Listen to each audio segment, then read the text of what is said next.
Are we live now? Excellent. Okay. Man, such issues with streaming today.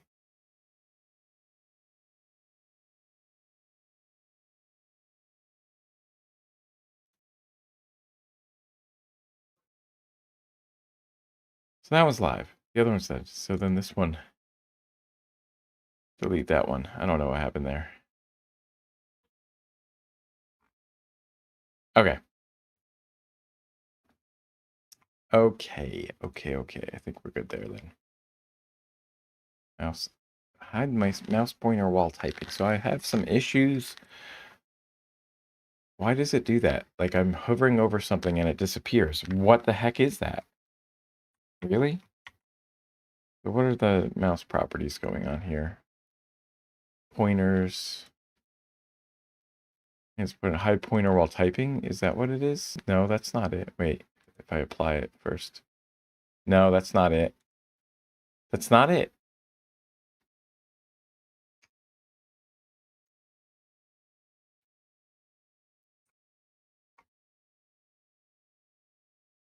Click lock.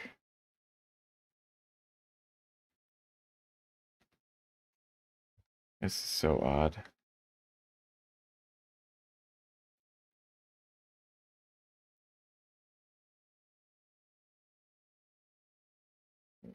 Okay.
So maybe there's something with the mouse. I don't understand what it would be though. Oh God, why is it always something? Always something.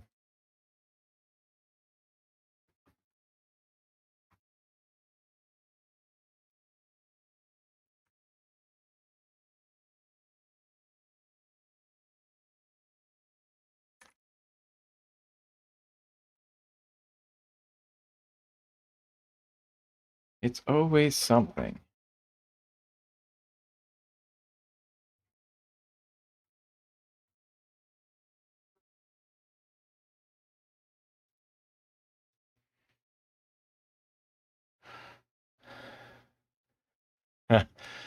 That's not it. AI, you suck. I don't know. Stop it.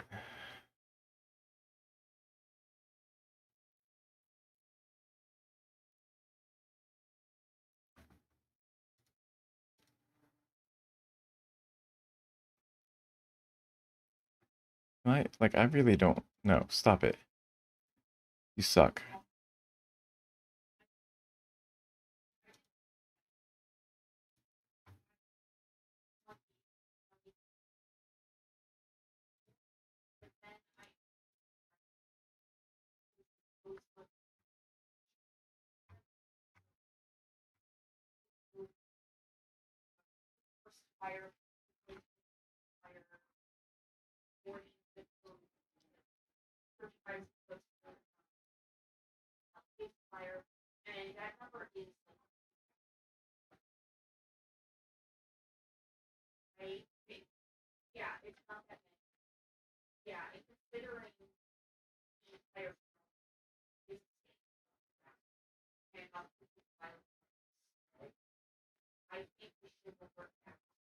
Maybe you should.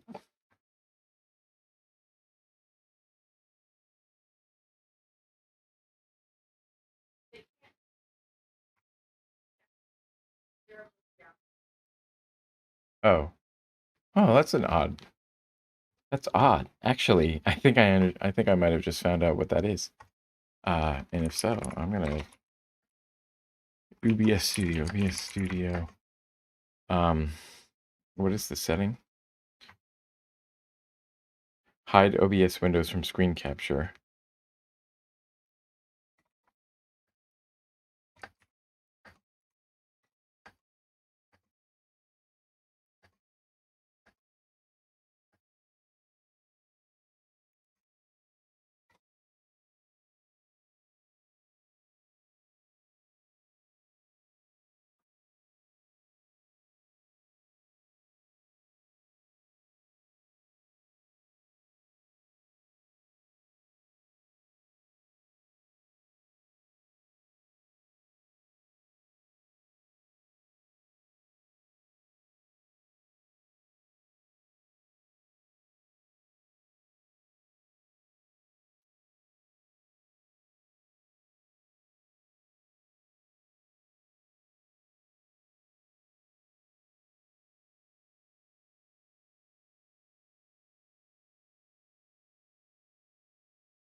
No, it's still doing it. Oh God, this is so awful.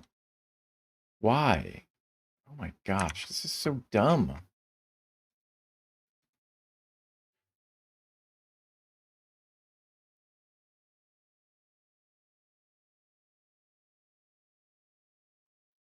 Why does Windows have to suck so hard? It's incredible. It's really incredible how bad this OS is. Jeez.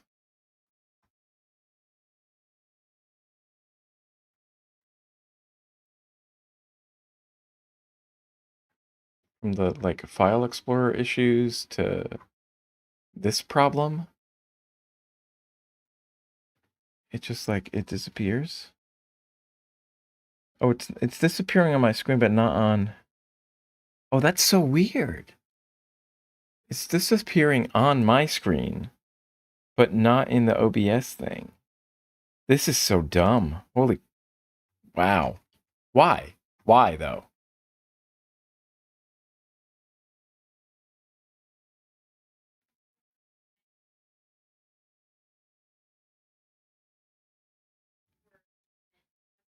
Touchpad drive switching to a USB mouse.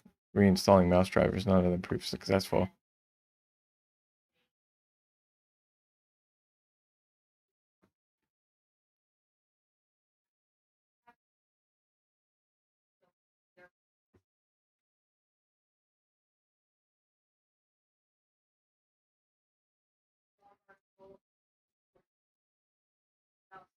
Oh, well, that's interesting.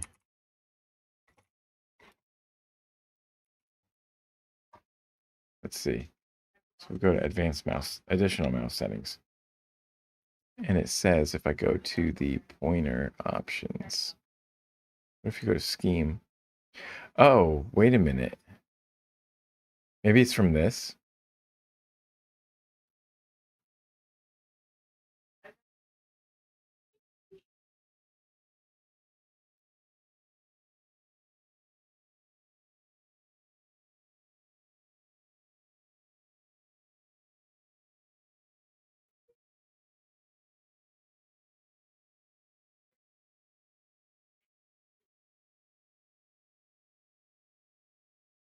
Huh.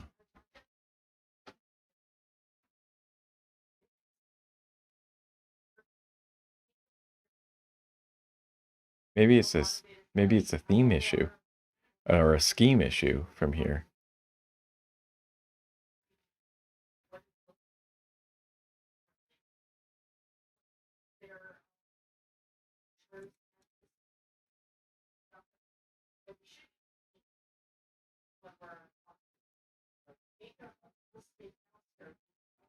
Maybe I want it like this. I don't know.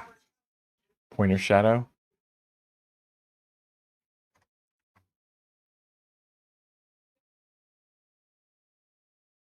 Kind of don't want that. That's so odd that you have to actually change a setting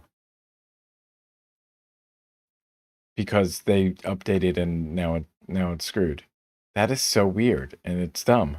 It's dumb. It's really dumb. That is amazingly dumb.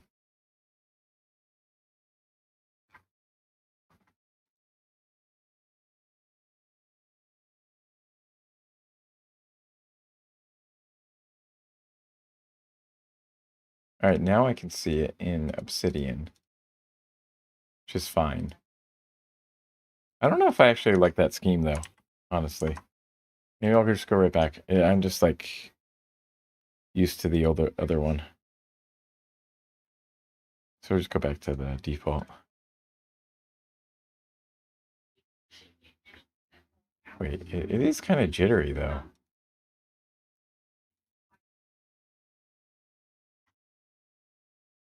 Go figure, Windows would like update something and then like completely break something very core to the just breaking core features of like any operating system, that it should be stable, like that your cursor should work, you know? And it's incredible. It's incredible. Okay. So the bit rate is let me get some music going here. I'm gonna switch to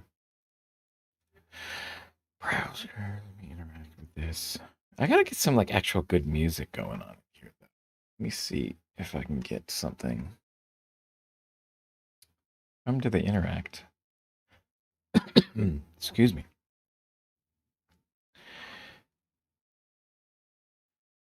Where's the interaction? Interact. There it is. Okay. Should log in.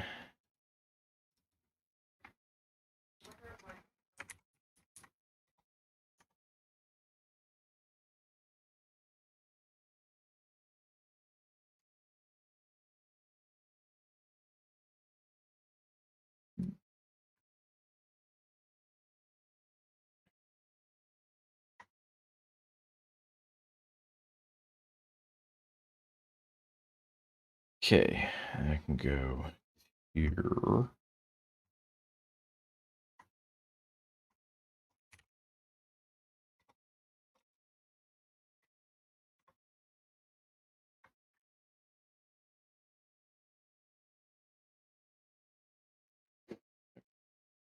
Ah, gosh. I need some like actual good music for this. Let me get some good music. Like whatever we want to listen to here. I gotta find out what's going on with that sound that was popping up. I think that it was like battery low, but let's see.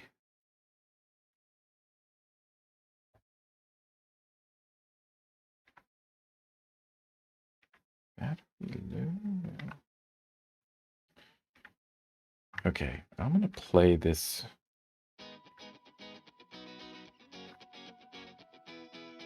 But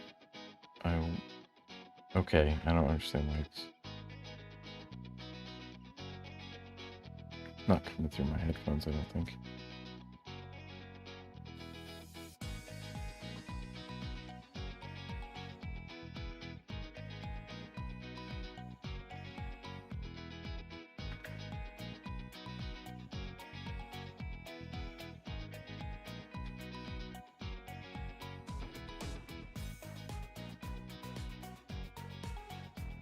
So weird. Okay.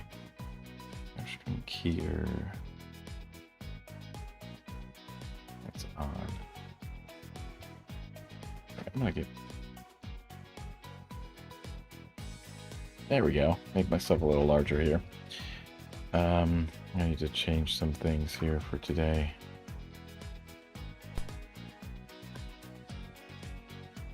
I don't know why I can't hear anything out of this.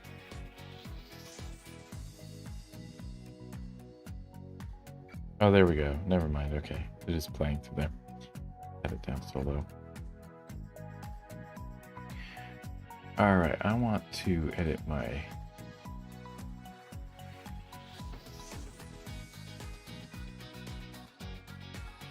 playlist here. I want to find some actual like decent music here.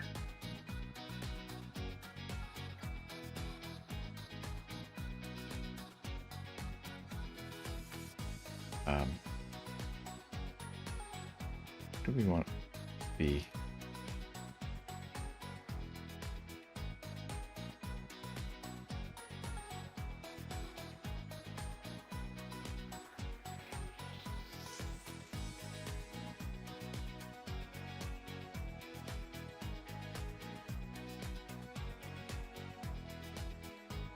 Duration, we should have it be like longer duration. Podcast music? I don't know. We need to avoid this content ID. Just causes problems.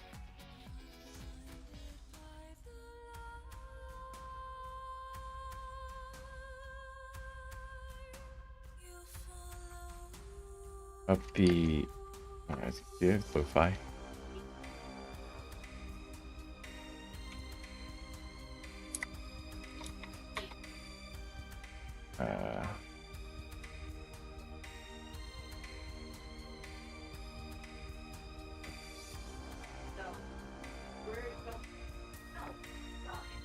I don't know. Instrumental. Undertone. Robot? Yeah, I don't want that though. It's doing that.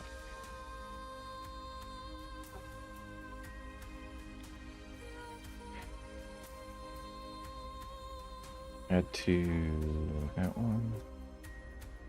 Wish there was a way to make this easier.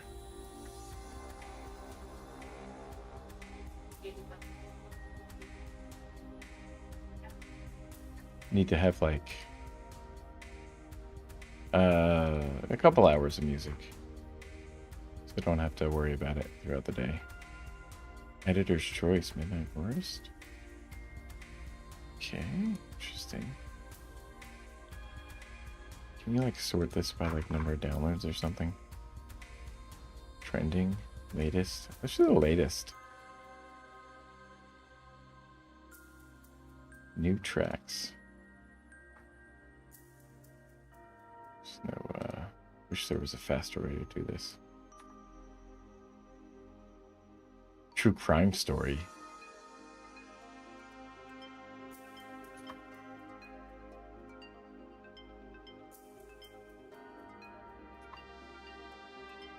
Cinematic block. Oh no, I don't want any of that. Corporate. Those ones are always funny because it's like I've definitely heard those ones. Definitely heard them during calls on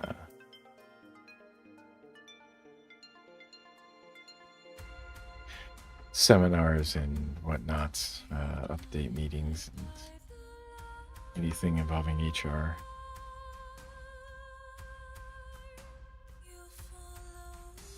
Rise and shine. Deep magic. I thought I had like filtered this by like.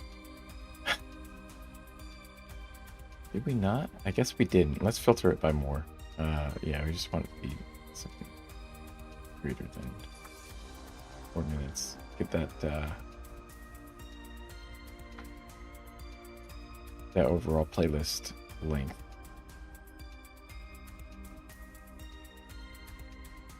Increase that. What happened there? I can go to the next page. Here we go. Color blue. That sounds good.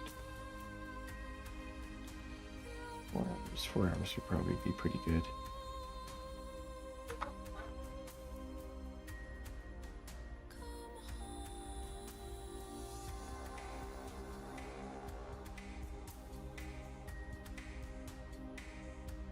I'll do this for a few minutes. Peace. Resting. That sounds good. Presence. Happiness. Shepherd. Oh. I didn't know that was an emotion. I didn't know that was something you could do.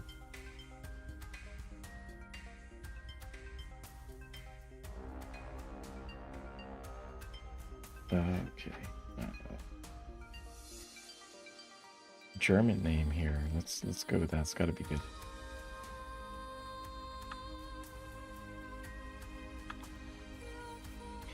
We have like 100 songs onto this. Good.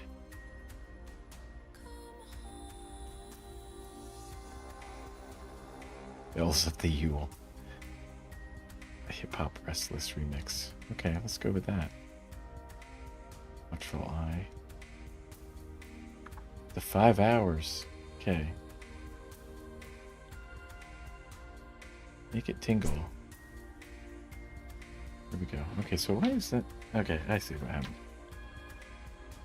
Crying piano. I wish that you could use I'd use alternative music on this, because that's what I would like to play. Okay. Let's see what we're going to do today. We have to figure some stuff out here. Exploring data analyst requirements is what my plan is for today. And how am I going to do this? So the way, some things I have in way of that are, where was I going to go? Right, Todoist. I'll get Todoist up. Okay. Oops. Accidentally brought up 2 versions of Todoist. So yeah. Find 10 junior analysts in Phoenix on LinkedIn. And analyze the keyword frequency. That's something that I can do really quickly. I think maybe I can.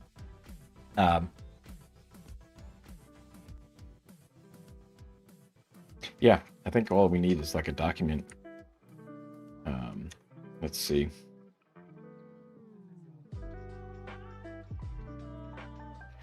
Could just do a text document. Yeah, let's do this. So on LinkedIn. Oh, but before we do that, I want to start playing some games, but let's get some get our LinkedIn up and going here. I have like notifications on LinkedIn like all turned off. I don't want to hear anything. It's so annoying.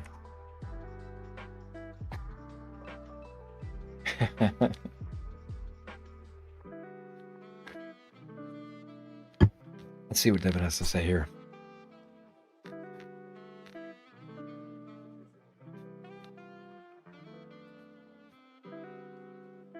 Copy link to post, and then we'll just get it, bring it up to here. LinkedIn's so slow to deliver a site, to deliver a page.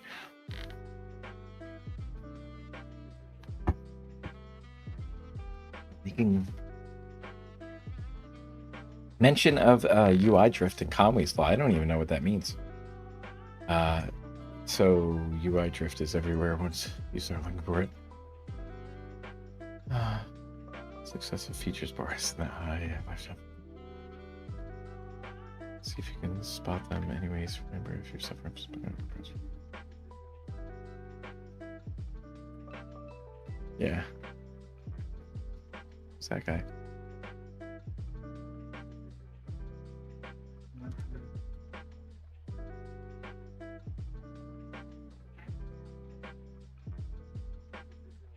His issues stay open. Yeah, like these things pop up. I see that. Like, is that the good or like this is the bad? I'm not sure what he's trying to indicate. I'm not really up on web development and UI stuff, so And by saying I'm not really up on it, I mean I have no clue. Like I have no idea what they're talking about. UI drift. Let's talk about it.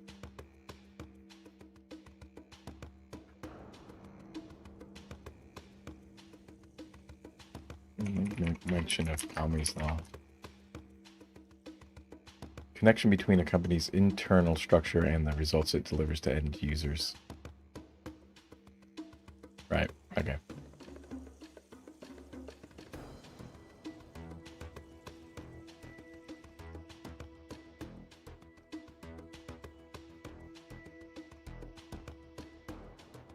Conway's law describes the link between communication structure of organizations and the systems they design. It is named after the computer programmer Melvin Conway. Is there an image of the feller? Okay.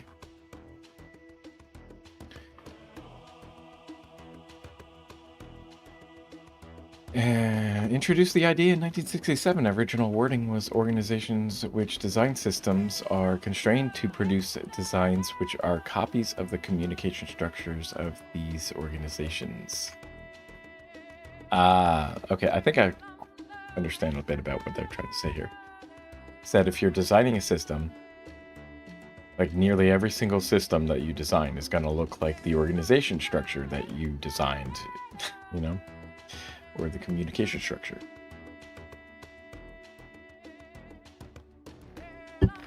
Maybe because they have a unified...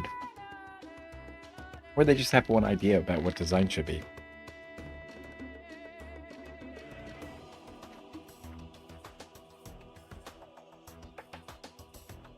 The technical structure of a system reflects the social boundaries of the organizations that produced it, across which communication is more difficult. It means complex products end up shaped like the organizational structure they are designed or designed for. Law is applied primarily in the field of software architecture, though Conway directed it more broadly, and its assumptions and conclusions apply to most technical fields. Okay. I think I kind of understand what they're talking about.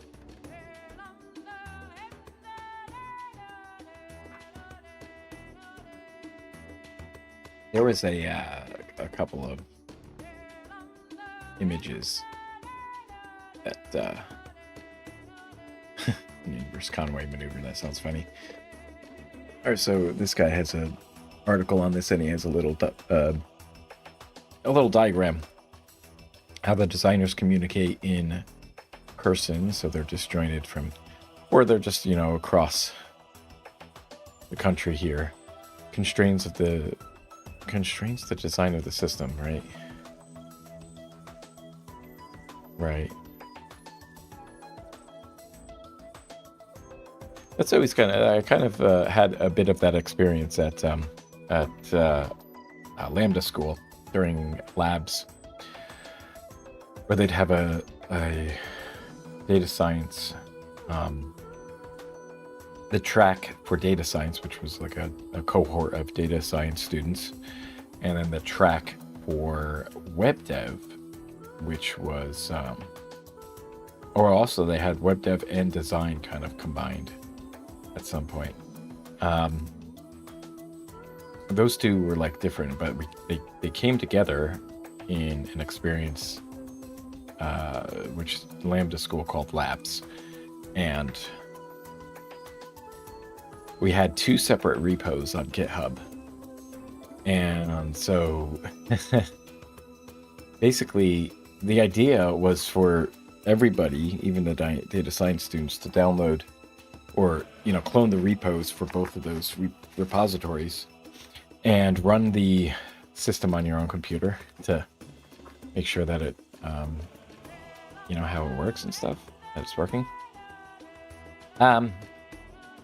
That didn't happen with the data science students. I think a lot of the web dev team did that. They were connected to both parts of the repo, and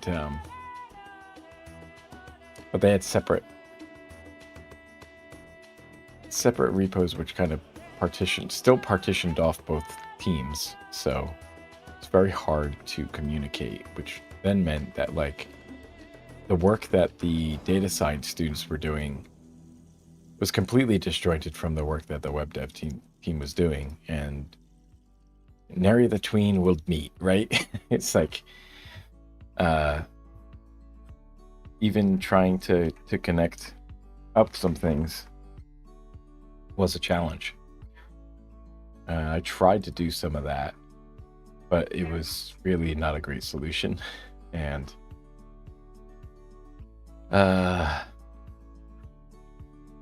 it just wasn't good. So some lessons learned about Conway's Law, I think, there. Okay, let's go and grab data and analyst people. We'll look for people with the title, and I'm gonna look for, actually I think I want to look for junior data analyst specifically, or like a yeah, let's just look for that data nerd.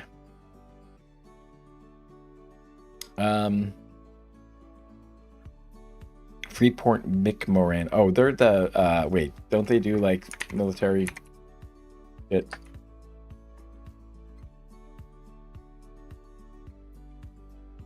Molybdenum, a mining company. Oh, okay. What do they mine? Molybdenum.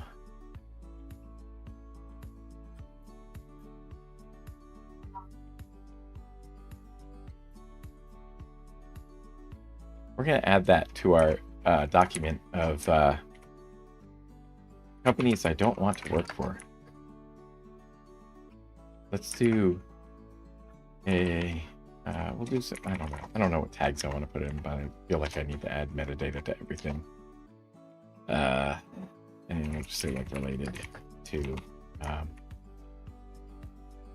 companies I want to work for. Here we go. And we'll just add Freeport McMoran. Yeah.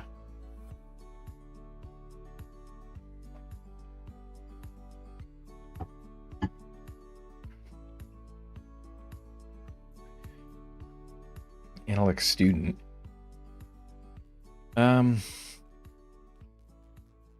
Current company. Oh my gosh, really? They're just these 5? Can I like expand my location? Just do like United States, show results.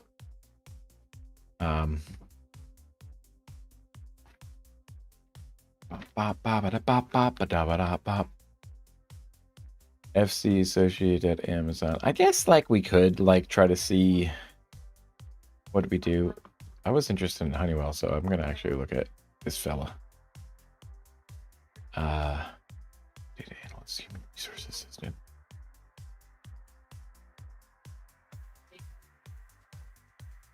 And current company. I go to all filters.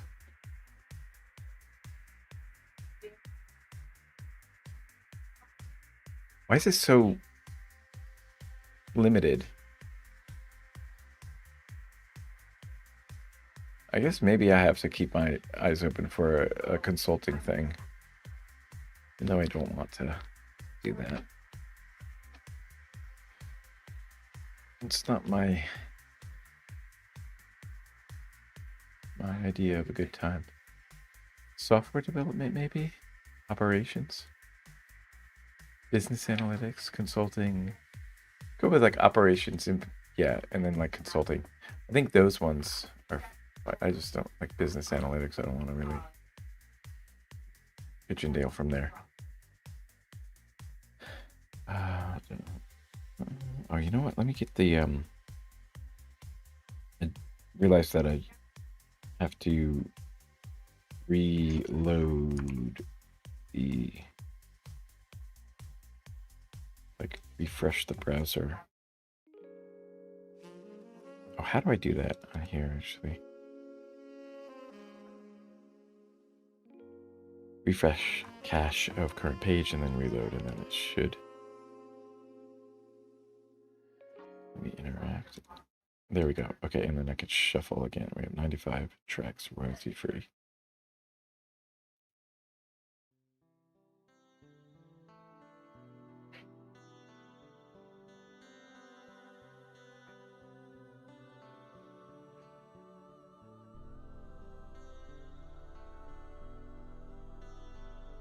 Okay.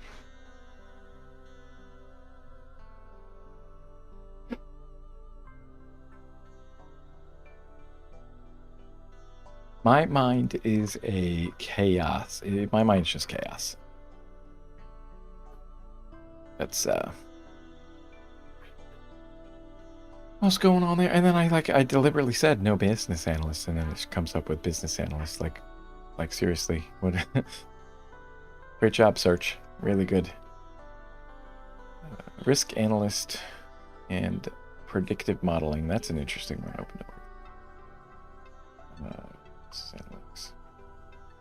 Junior data Docker. That's an interesting set of technologies for a data analyst. TypeScript, Python, Rust, and TensorFlow. Huh. Really just need to make sure that like people are employed, right? Oh, this guy was a math tutor and then became a contractor for Honeywell.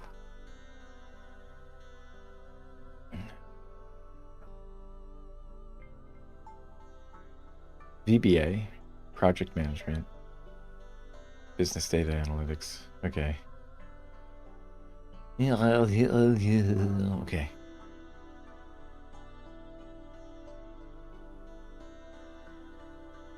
Microsoft Excel, macros, and those things. I'm gonna like maybe reach out at some point.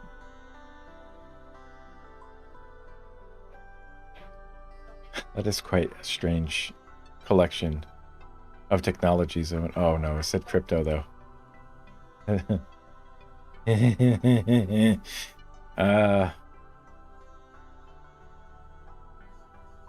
Osmosis. Is this your own company, dude? CoinSmart, software engineer, nation drivers. I don't know. Get the heck out of here. Experimental company. Always experimenting with experiments. Oh.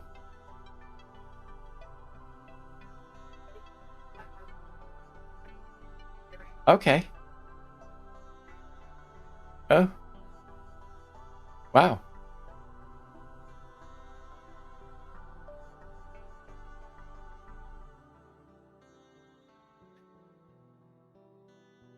Okay.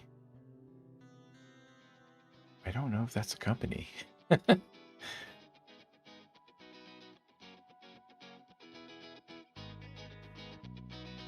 Definitely seems like somebody with a similar mind to mine, though. I just, you know, it looks like someone who struggles to stick with the norms of the corporate world right now, and I have a hard time as well.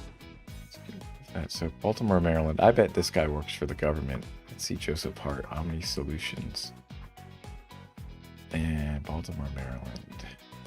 Omni Consulting, passion for data-driven action. Junior data analyst. Personal trainer. Flatiron School. Data science boot camp. They have the Google Data Analytics Professional Certificate as well.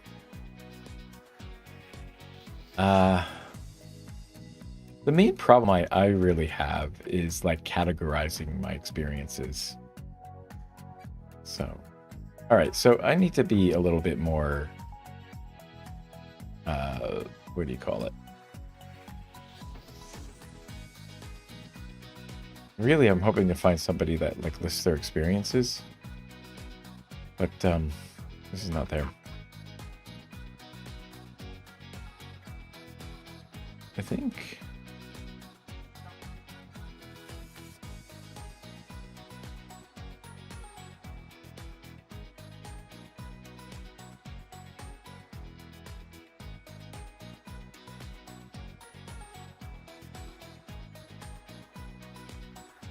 Certified data nonprofit development professional. Let me see what Tanisha's doing here. She has quite a lot of experience with a lot of stuff here. Right. And she got into it. Junior software engineer, junior data scientist, development manager. That they're looking for, probably just looking to level up her salary. Cool. Okay.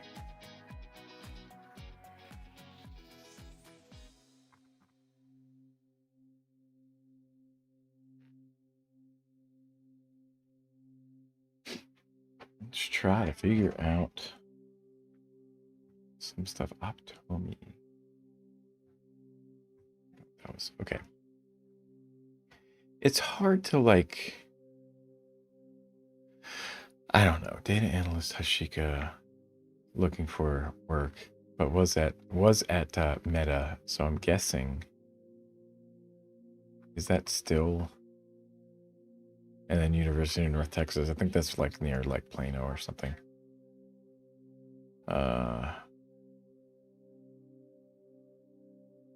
Atos Sintel Chennai. Okay, so all right, and then I guess she moved to there unless she was here and then worked for one of those oh, it was on site though. My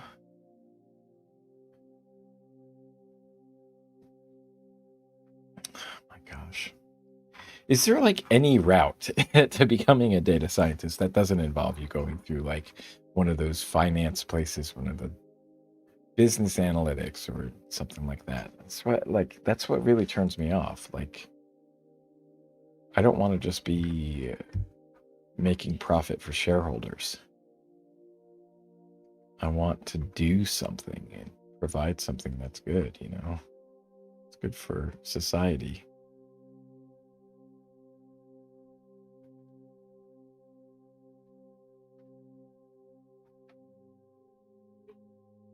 Okay, I'm going to check this off. I don't think this is a fruitful activity here. Let's see, junior. Let me just try to get a couple. Namely, I'm just really I want to know what experience. Okay, yep, children and economic. Okay, I like that. Volunteering, but she doesn't list any other stuff, but she does have skills. Maybe I can do like combine like all the skills that they have.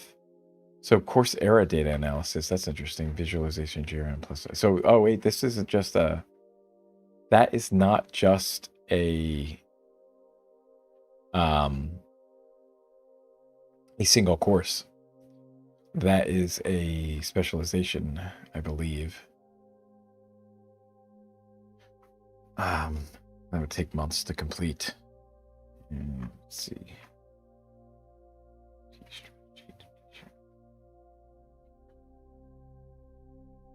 Okay, I'm gonna like shelve some of these here into a group.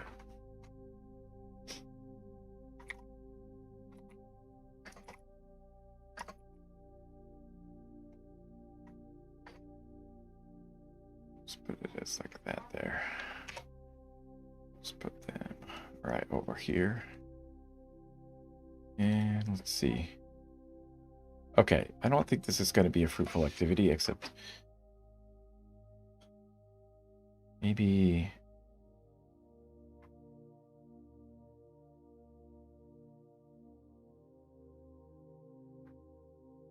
Can I see anything about them? No, just LinkedIn member.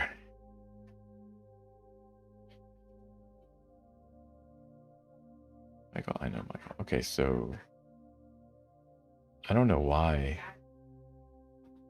I'm connected to this person though. When did I connect to this person? Lit Motors. What do they do?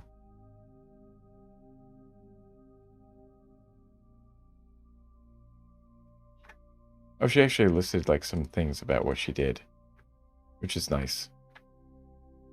She's peer mentor. I don't know why we're connected though.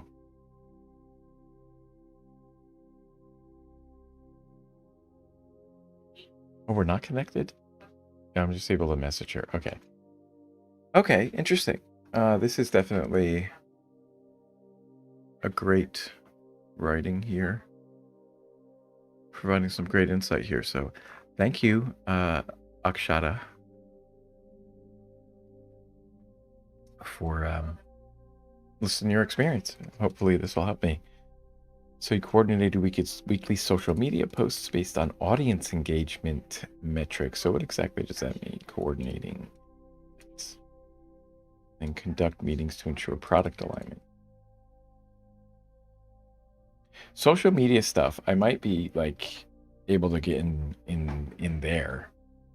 Closely collaborate with creative directors and cross-functional teams to optimize market strategies, and that's just blah blah blah.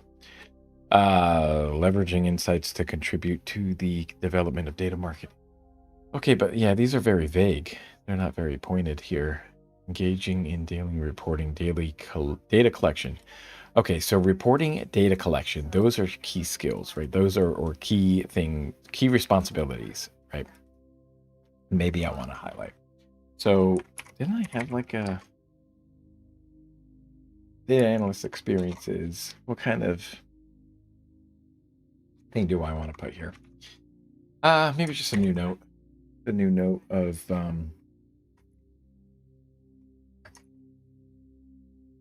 wait a minute.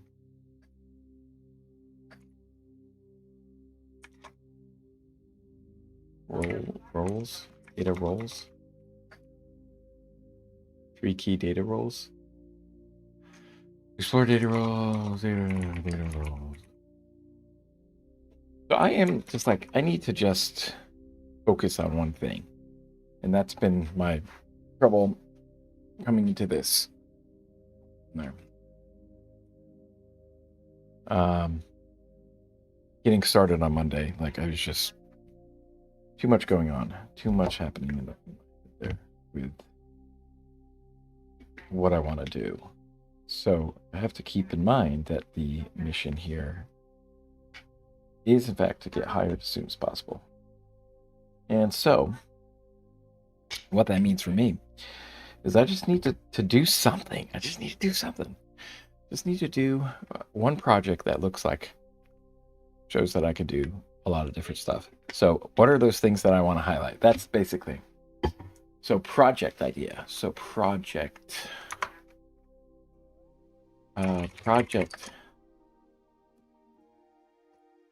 notes. Let's just do that. Actually, EA project notes. So this is going to be my notes. Actually, let's just do like a description or something.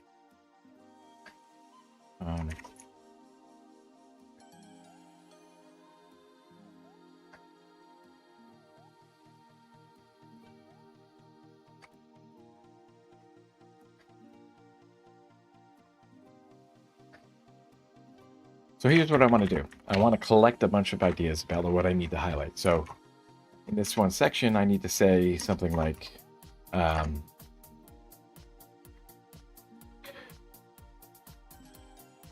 skills to showcase. Skills to showcase. So, or I could just go like a top level showcase, and then have skills. I am not typing well today.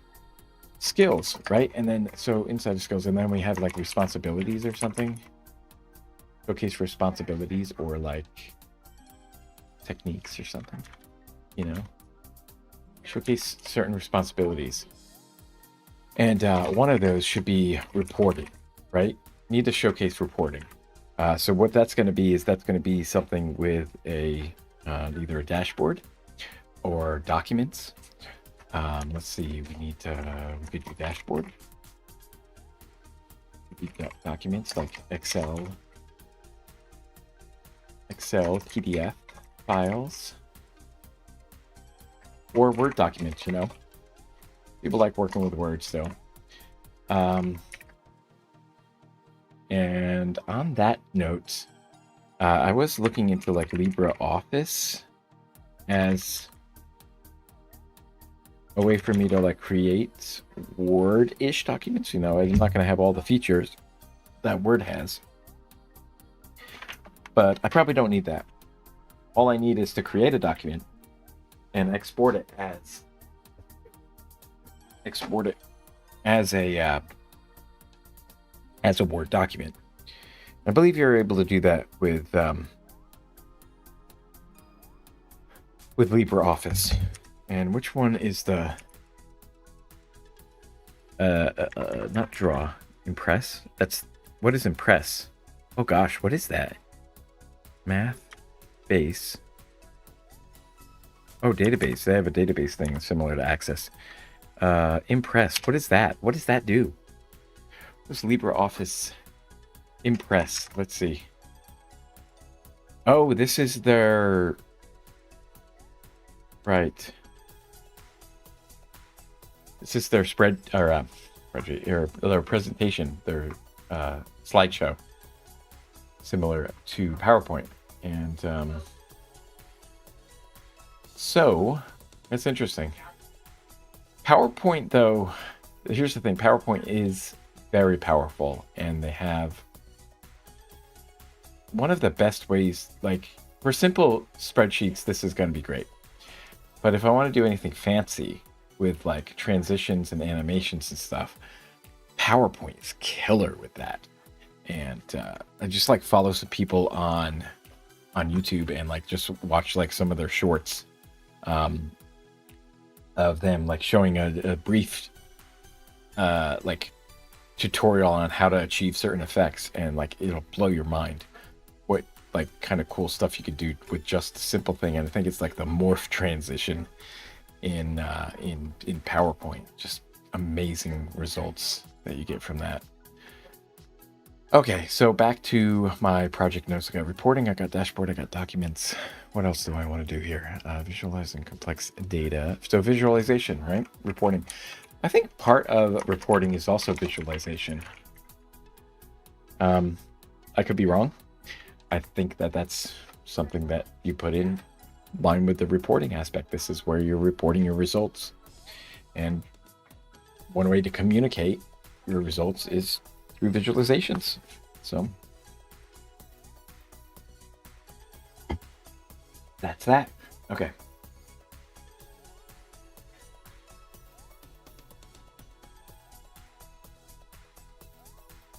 Testing to support continuous optimization. And now that's an interesting phrase. Testing to support continuous optimization. What does that do? What does that mean? That's very interesting.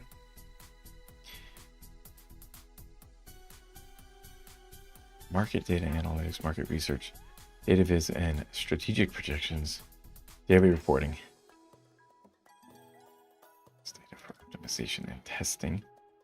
Collecting and organizing data. So then also there's the data cleaning aspect of this, right? There's data collection, right? That's always going to be part, right? You always have like ingestion with, you know, that's going to be the E part, right? That's the extraction, data extraction, right? Data collection. And what's the T? The transform, right? And you have to do some manipulation. So data manipulation. That's the transformation. And then the loading, right? Data. That kind of goes into like data serving, kind of like, yeah, this data serves. Loading. What is it? Like, I think I understand that part. Like, look up ETL. I think I might actually have a note on that. I do. ETL process. Load. Define the destination. Start the job. Monitor the job. Cloud Azure notes. Okay, that's interesting. ETL process. ETL process. What? Oh, do I have an alias? I do. That's how that manifests itself there. All right. Okay. Extract, transform, and load. So what is the loading part of that again? Like I always get these confused because I'm just like, who cares? Who cares about what you call it? So the loading part, you load it into a data warehouse, data mart database, right? Transforming and loading it there. Collect, transform, and then load it into a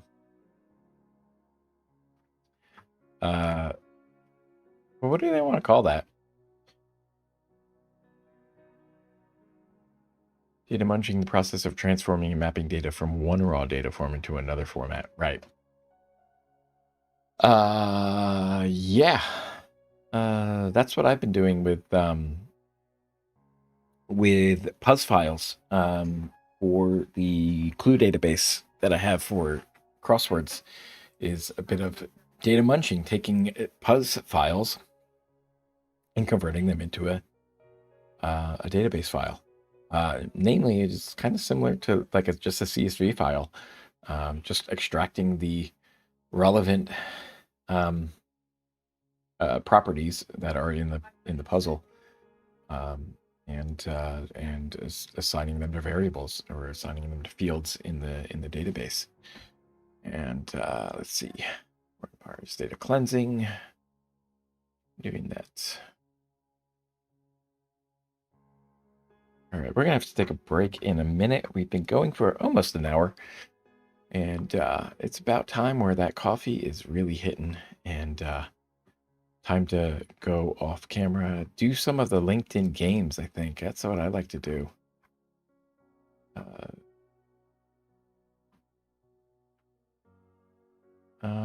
So calling this part of this.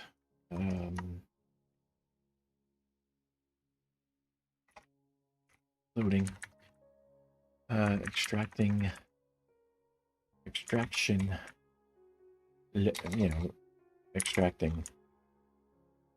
transforming, loading. There we go. That's more cohesive or more consistent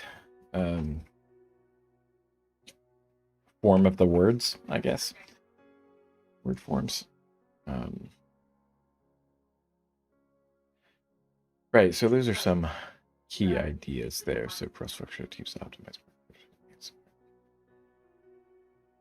Right, conduct meetings to ensure product. I don't want to. I guess probably do need to do that at some point though. Visualization, conducting comprehensive market research, and analyzing consumer trends. I don't know what they mean by the analyzing part of that. So yeah, so like reporting is always the last step in that.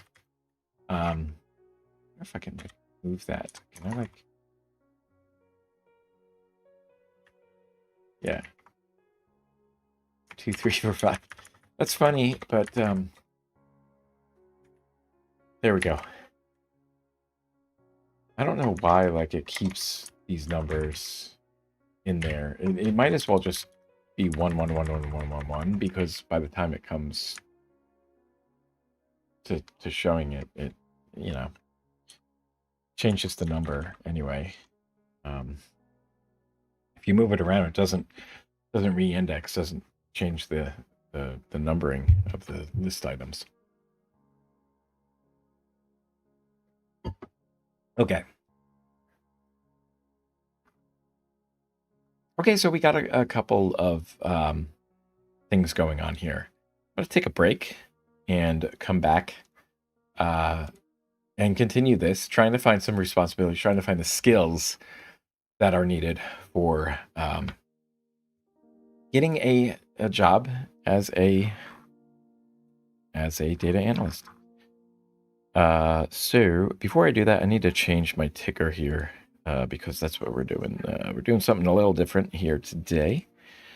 And I got to change my ticker info. So let's edit that. Okay, so today I'm researching. I'm going to shelve the idea of doing Python development. I think I just need to... I just need to go for stuff. You know, I just need to start a plan.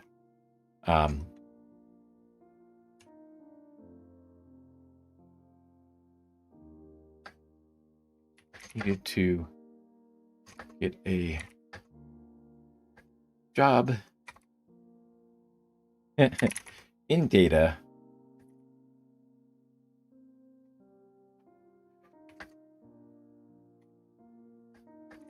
Focusing on the skills and responsibilities.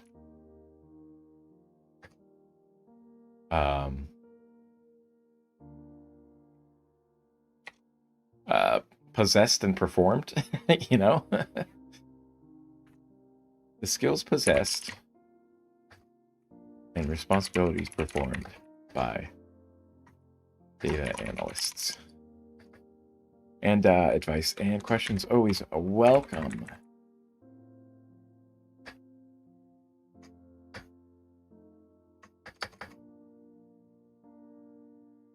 And we'll do that. That's going to be the ticker for today. Okay, there we go.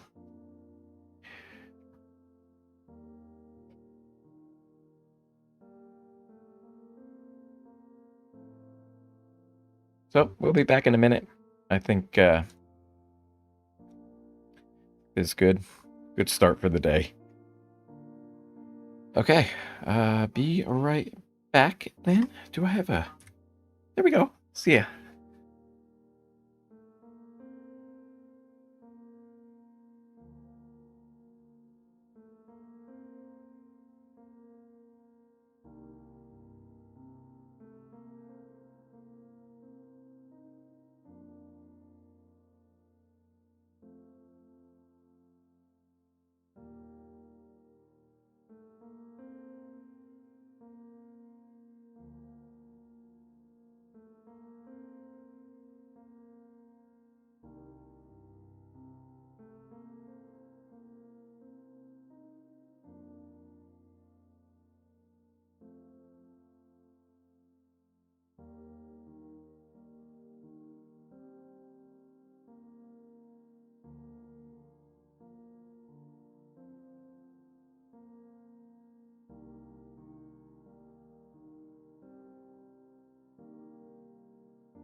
All right, we're back, I think. Yeah, there we are. Okay, so let's see, what do we got here? Do we... Oh, it did work. Look at that. Okay, finally that worked. Let's add that. I really got to get the goal progress settled on there. I have to do that like this weekend or something, if I ever have time for that. Need a frog. I think we need a frog. Take action on emails. Fine. I'll do that later.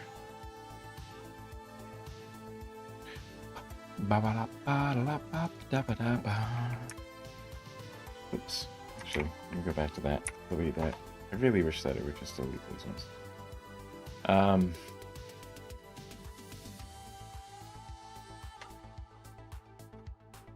gotta move this to job. On the days. Okay. And today, I guess the theme today, we're just exploring data analyst requirements. So what we're going to do is got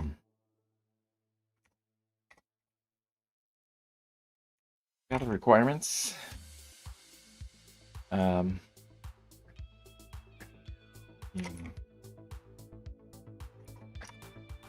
project notes.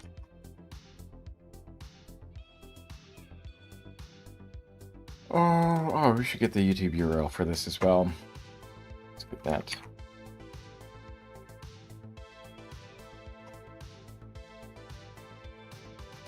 Today.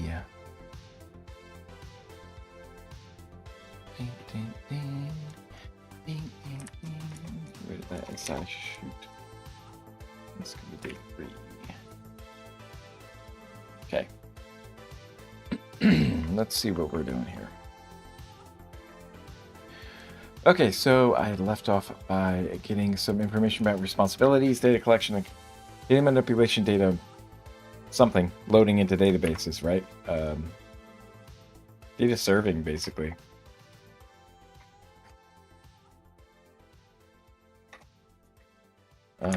Putting it into database, yeah. Then we have reporting. We have those things. We have reporting side of that, right? I did actually see something from Alex the Analyst on, was it YouTube?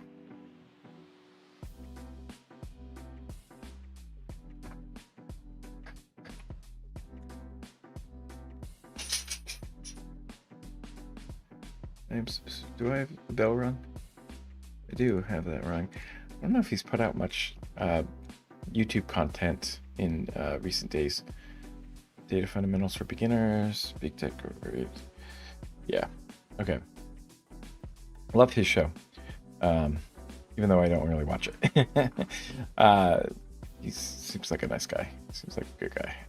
Let's see. I think there's a community post, maybe. This, okay. Creating a resume, building a portfolio website, working with recruiters, how to interview, and more. Data job. I want to go to this. I want to take advantage of this. I'm going to take advantage of this free offer from Alex the Analyst. I'm going to take this. So I want to register. Where's Control K used for searching? That's interesting. Like that. And I'm going to take this off screen because it's going to ask me to create a password. So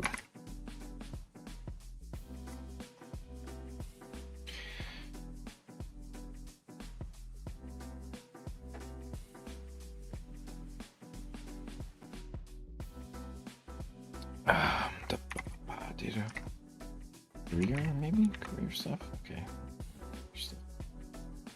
password, and there we go. Okay. And he has that like right at the top there, data job at checkout.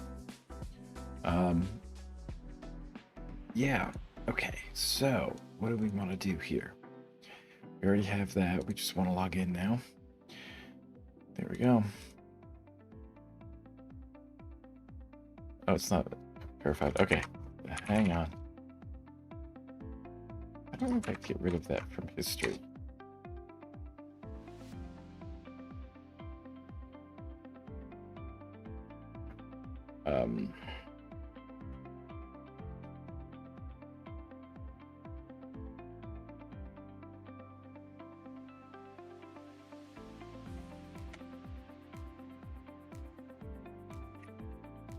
gonna clear everything from mail.google.com, I think.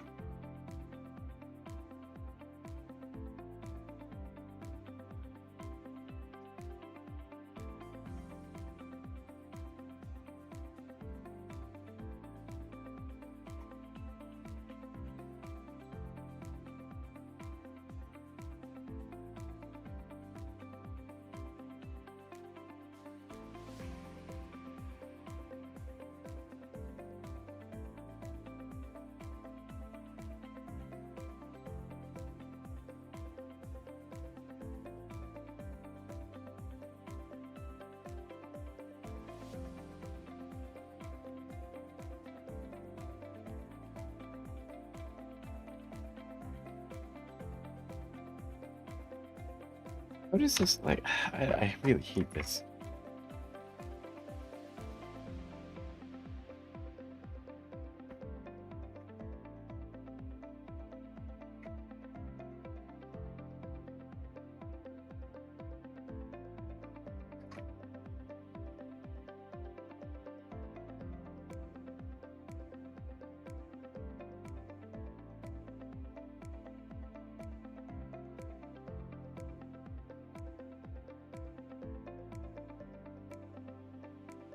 So dumb. Really is stupid. I don't understand. Okay, analyst builder. I need to confirm my mail.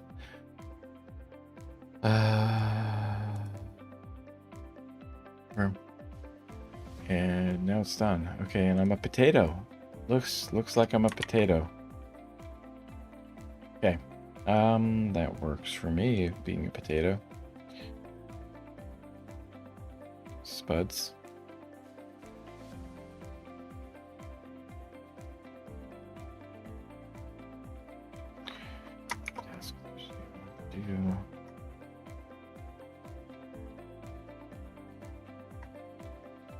Okay. Wrestling with some little bit of headache here. Why did I like?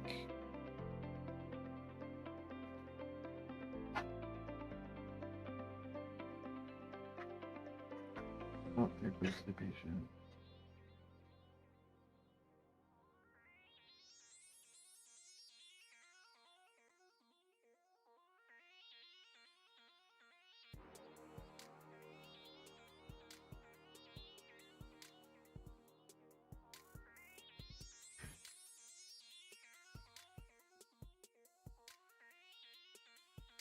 Solutions form. What the?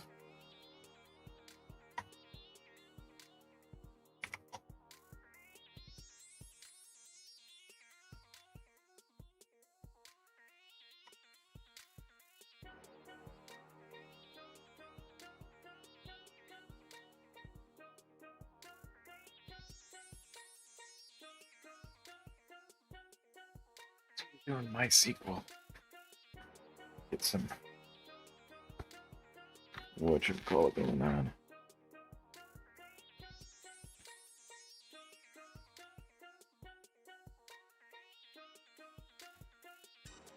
So you can get it for free. Data job at checkout. Can I like click on that? Landing a data job, right? That one? And like, how do I purchase it?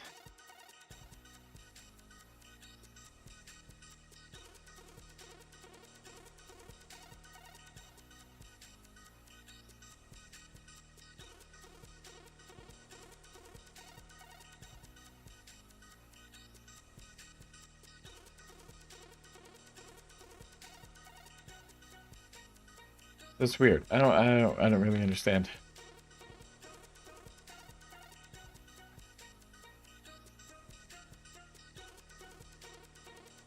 I start the course. I guess just go through this. Let's see what he has to offer here. As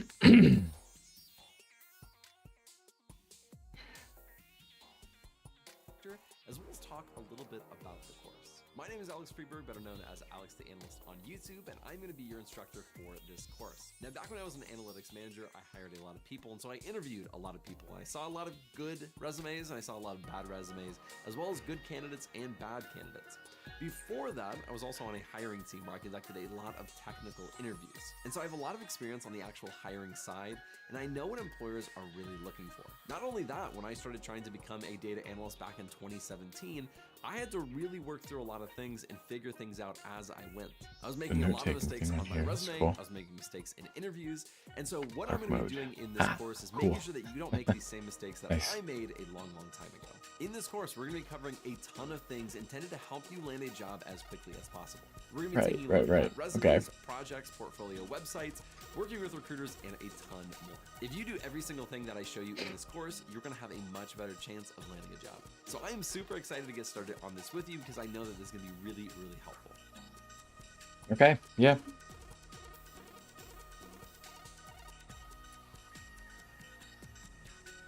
Okay.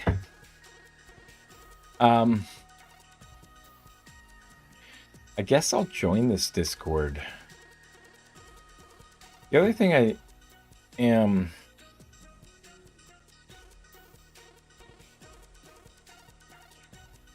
a little bit I'm not sure like how I can change my profile on.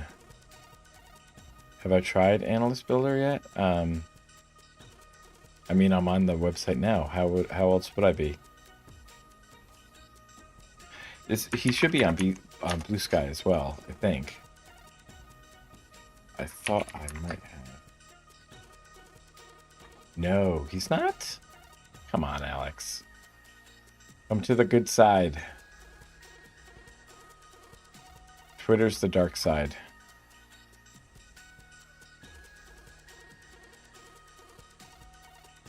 Look at feedback for the courses. Look at feedback for technical questions.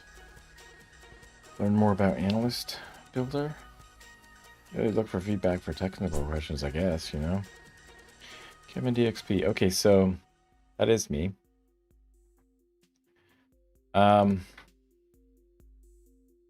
Yeah, I want to change my whatchamacallit though.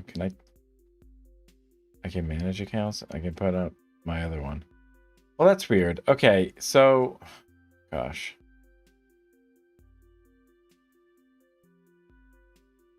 I guess maybe I do want a different thing. I'll take care of that later. I don't know. I have to reset this. Yeah, that's fine. All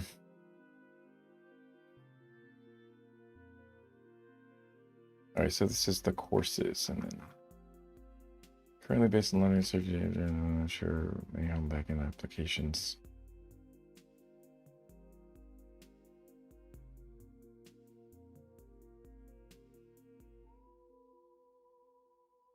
CV.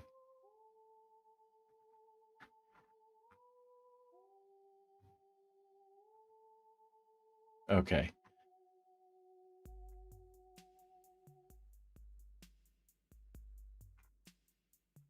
Okay, that's fine. Okay. Yeah, we're part of that now. Okay.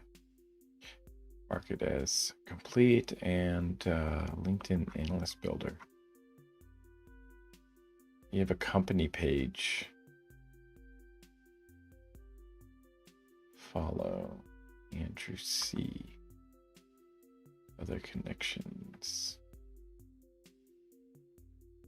Just a couple other like analyst people in the YouTube space and in the creator space, but a lot of them are like really religious, and I don't know, just I don't know why you need to. I mean, it's fine. It's part of your identity. Fine. It's just not for me. So Analyst Builder, one platform to become a data analyst. So this isn't bad, I guess. Everything analytics. This isn't bad to use as a jumping off point, I think. Here we go. Look at this. Okay, exactly what I was looking for here is data analyst responsibilities, right? Hello everybody, in this lesson we're going to be taking a look at the responsibilities of a data analyst. Before we can really Mm. understand how to effectively apply for jobs and market ourselves and create resumes and all these other things, we really need to understand what a data analyst does. And so that's what we're going to be doing in this lesson, I just so think we're what I all could on the do, same page and we all know kind of what the role and use the clipper for responsibility of a this. data analyst is. Now all these bullet points are very good, very accurate, but they're pretty technical and I'll kind of break it down a little further once we get into it. But let's start at the very top. It says that data analysts gather data from various sources, including databases, surveys, and APIs. Now, I think that's a very overlooked piece of what a data analyst does, because oftentimes you get things like creating dashboards and maybe cleaning data, but a lot of people don't think about where that data comes from. And so oftentimes data analysts work with a lot of people to actually get that data in. Many years ago, I was on a data collection team for almost 3 years, and this is basically what we did. We would go to various data sources and we would work with the people at that company and we would try to get that data in. And the data sits in all sorts of places. Sometimes it's in an Excel file within an SFTP, sometimes it's within an API, sometimes it's in a healthcare EMR system or a database. It can be anywhere, and you have to figure out how to get that data in. Usually that involves some type of pipeline where you're taking data from one place to another. I worked with a lot of data engineers, database developers, data architects on that kind of work. But as a data analyst, you're going to help a lot with that process, as well as making sure that the data is clean, making sure that the data is how it's supposed to be, because when you're pulling data in, sometimes things get wonky, sometimes things mess up, and you really have to make sure that you're getting the best raw data that you can. After this, the next part is we clean and pre-process data to ensure accuracy and consistency. Really, that's just a fancy way of saying the data comes in not looking super good, and we have to make it much more useful.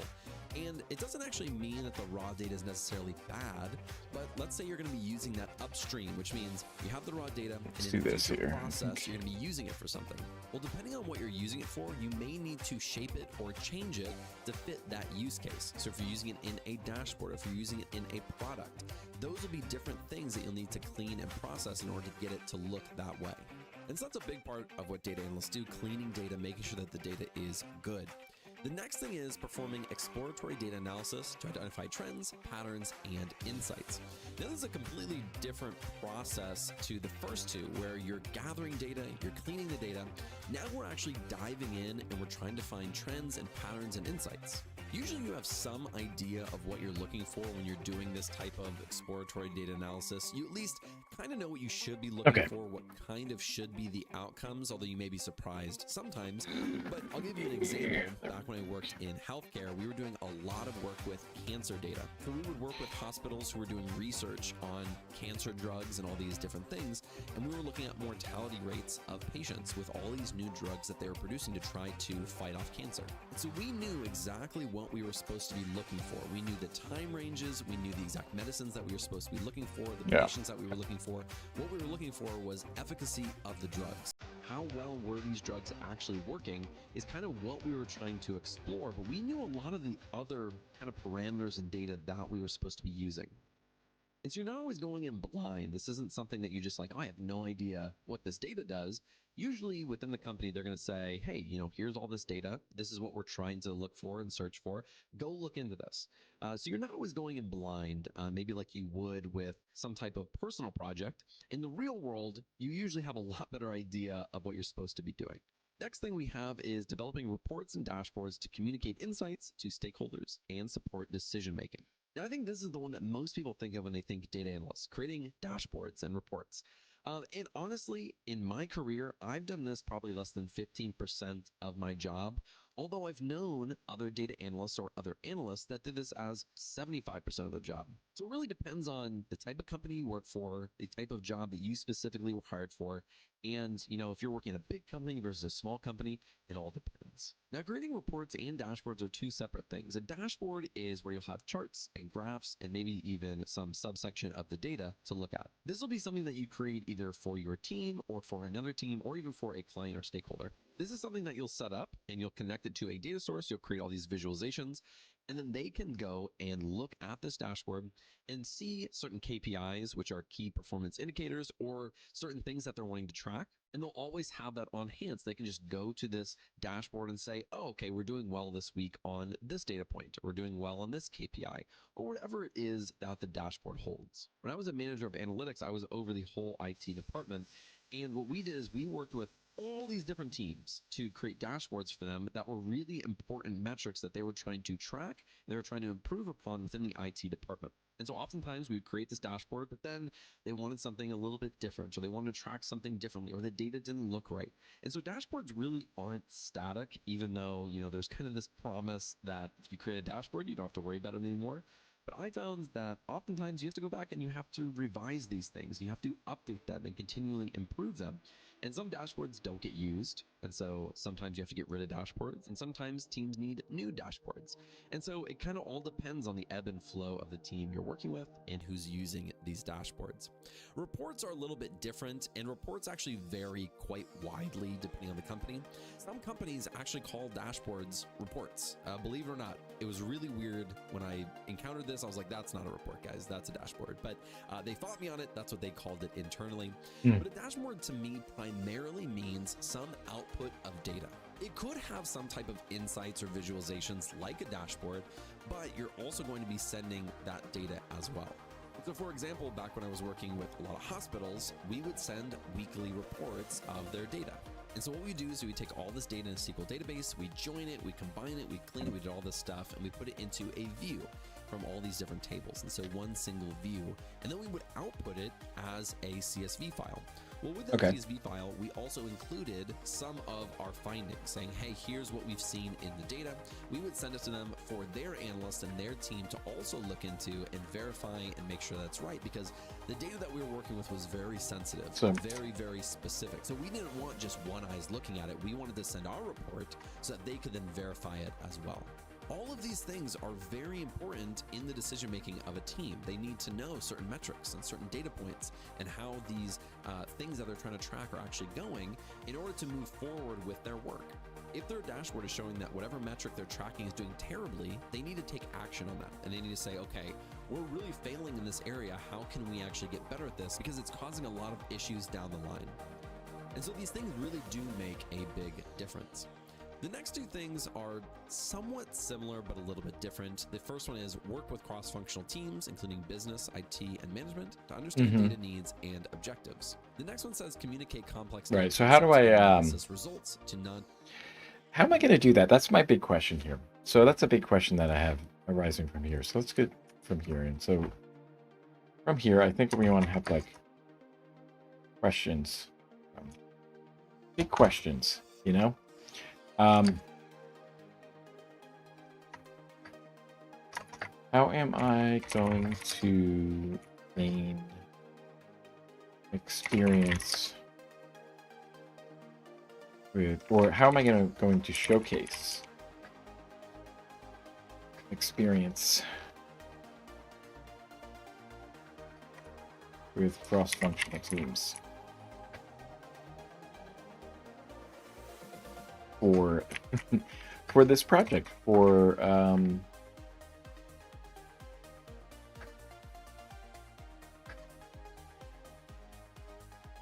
so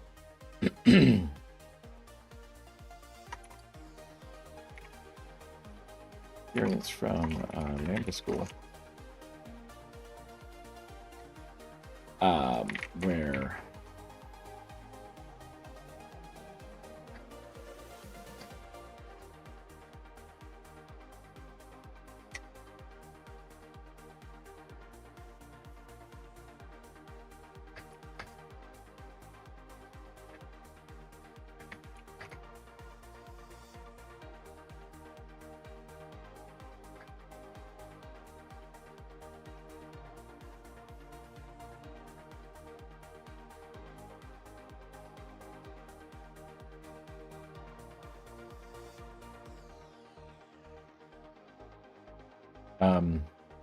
right, but how am I going to do this with my portfolio projects, right? Is there a way that I can kind of do that with this. I don't know. I'd have to like actually find some people interested in building something like this.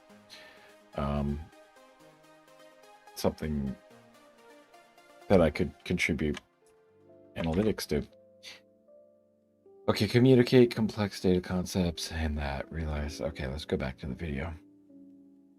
Technical stakeholders effectively. Those two things kind of go hand in hand because as a data analyst, 99% of the time you're not just working internally. For almost every job I've ever seen with a data analyst, you're either working with a different department within your company or a different team within your company, working with stakeholders or, different managers. I worked with, CEOs of hospitals and just all sorts of people. And not all of them are completely data literate. They don't really understand the in-depth nature of the data, but they have kind of a high level view of it.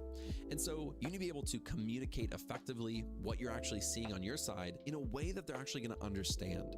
Because when I was working with CEOs of hospitals, these were doctors of 30 or 40 years, and they understood the data really, really well, but really just on the patient side. They didn't understand the data on the data collection side. And so oftentimes all this technical jargon of, SQL databases and data cleaning and all these different things, they may not fully understand, but they know it's really important. And so sometimes you had to kind of consolidate it down, really understand what they know and what they don't know, so you can effectively communicate that with them.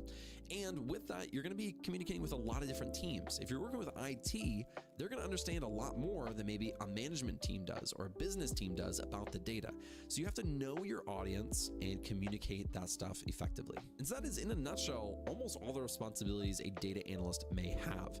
Now, again, you may not have all of these things. In previous jobs, there were times where I didn't really create reports or dashboards, or in another job, I didn't really do the exploratory data analysis. Maybe I just did the data cleaning and data collection.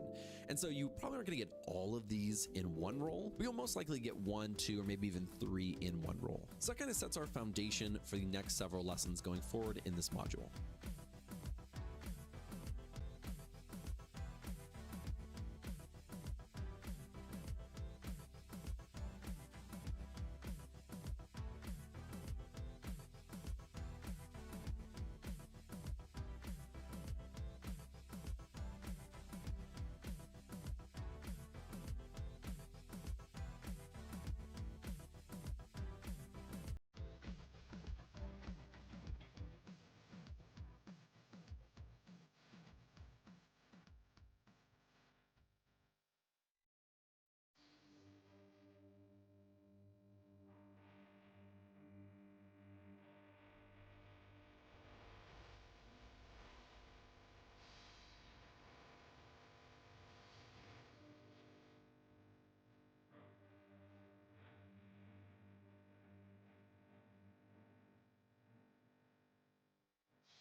Oh, great. Okay.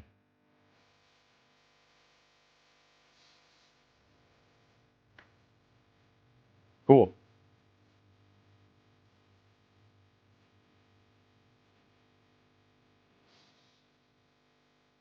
I just bought the course. So the way that I got there, so I'm not sure why it's not like. I guess I'm like under a probably some kind of trial period.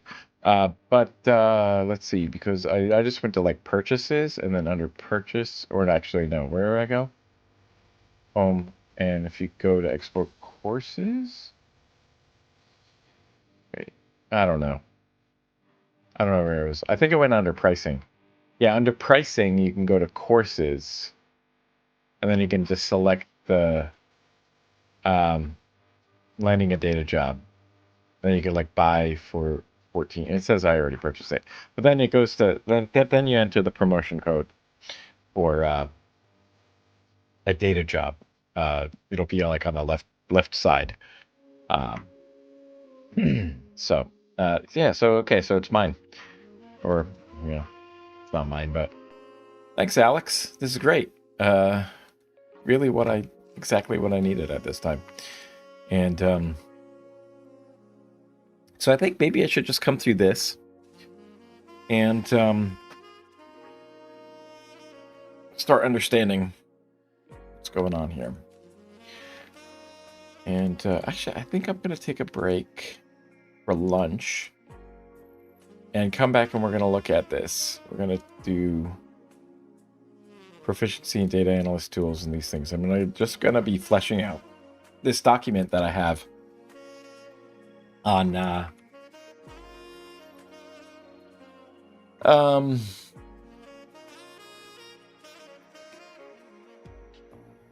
my project notes. So the areas that I need to highlight and showcase, the showcasing of skills and then the responsibilities, I need to kind of highlight on my resume skills and responsibilities. So I need to build this experience. I need to flesh this out. Yeah. Some of the stuff I already have, but it's been skills have atrophied for sure. They have over the past year and more.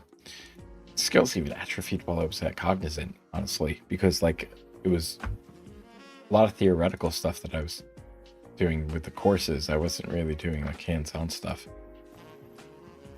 which gave me a really really broad idea about data engineering, which was great. But when it came to like actually doing any kind of project or anything, just didn't really get much experience with that.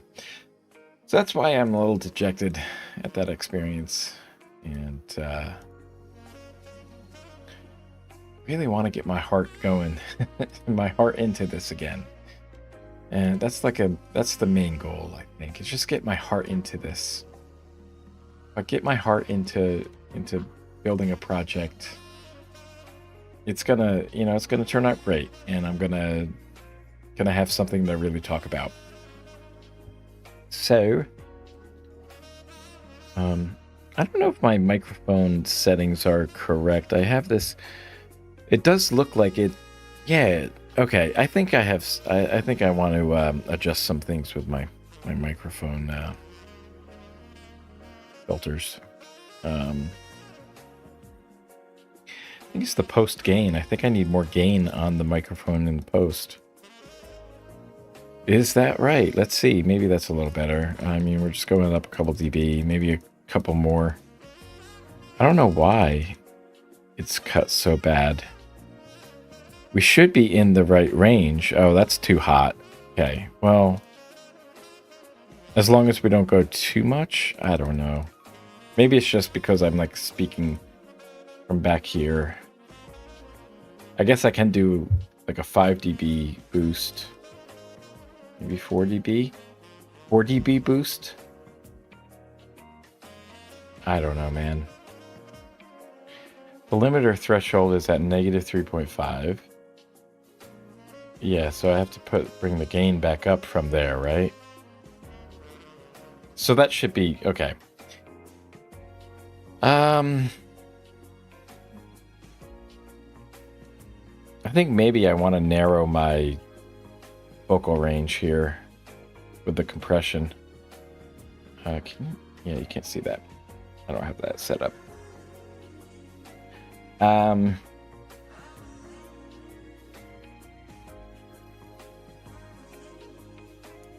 Compression's gonna do that, isn't it? Okay, so then like the lowest sound that we might get is maybe 56. I think maybe we want to boost things that are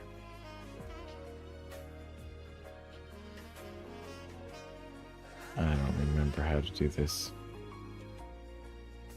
4 to 1.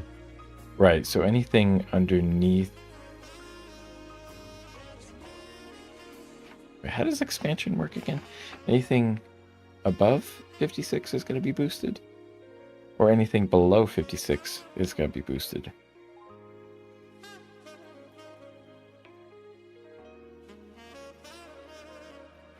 I don't remember how that works. Compression obviously works on the top. Bring it down. Bring down the peaks. I got that at 3.5 to 1. So anything above 18 gets squished down. But my usual range is in here, so like I would really like it to be, so anything above 40 it seems like is where we want it to be boosted. 45 maybe everything at 45. I don't know. What does that do? Like if I increase the 45, if I increase the expander to 45, do I now like end up in the range a little bit better? Is it a little bit more clear that way? I don't even know. I thought expander, I was using that for like a noise gate type of issue. So in order for something to, yeah, get put into there, it has to be 45.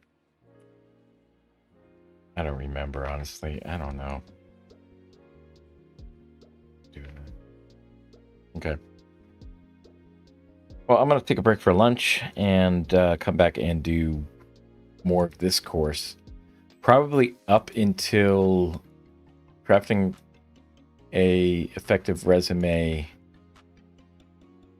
and I think marketing myself as an analyst. I'm gonna focus on that section. Key sections of a resume, ordering sections of your resume, and how to quantify impact and adding hyperlinks. So I think I want to at least get through those two sections. Then I want to do building portfolio projects and website. Might have to like look into that tomorrow. Tomorrow I would really like to finalize a plan of attack here. So, yeah. My loose goal here, like my loose plan, kind of like tentative plan, is to take January to refresh my skills and identify the areas where I kind of have gaps and things that I want to improve. February, I'm hoping to work on a project and devote a lot of that time to the actual hands-on stuff. Yeah. Okay. And then March is going to be specifically just devoted to this section: interviewing, negotiating, of course, applying to jobs, working with recruiters. I think I'll probably be doing that in February. That's what I'm targeting. February will be applying to jobs and working with recruiters while I'm building that portfolio project. Then in March, we'll be focused on interviewing for data analyst jobs. Salary expectations, negotiations, how one would ask for promotion. Okay.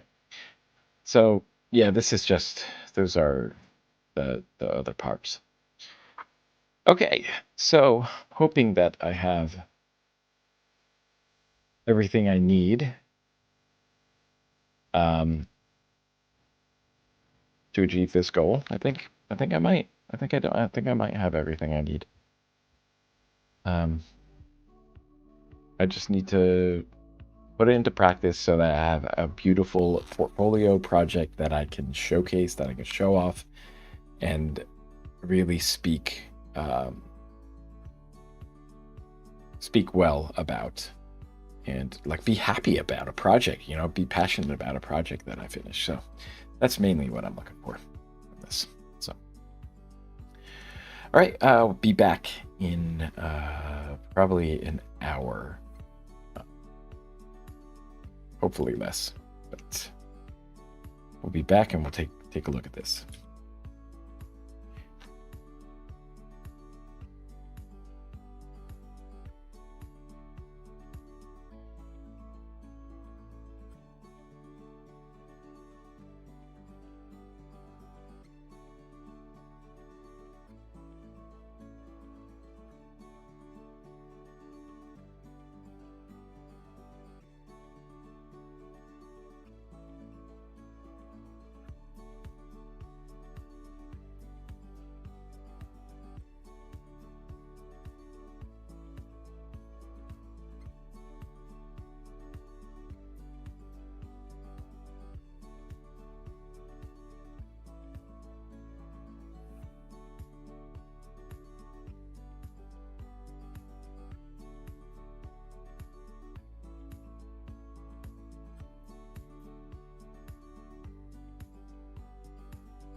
There we are. Okay. All right, I'm back from lunch. Gonna get started on the second half of the day. Actually, I'm gonna pop over and grab another cup of coffee. So I'm gonna start playing this video, so we'll have that audio going, and I'm just gonna pop this article on over to my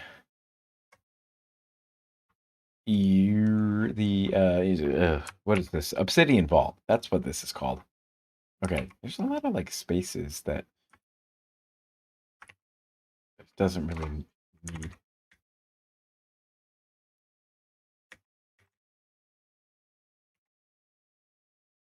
Well, right. I don't know why they would just try to save the iframe. Don't need that.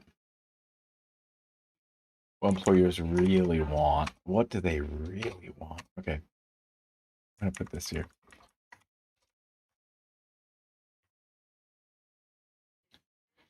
Okay, so we're exploring requirements and stuff here. So also notes for today.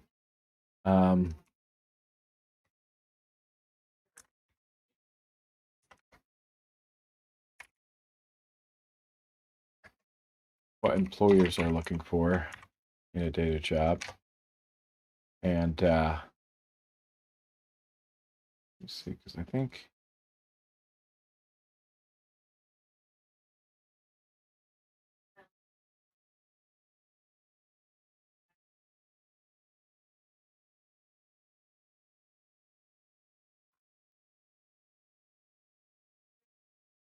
I don't know why. Can I get rid of this thing?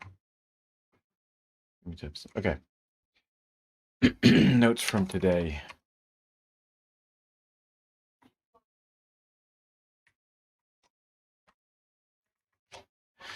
Data analyst responsibilities, landing a data job. That's weird.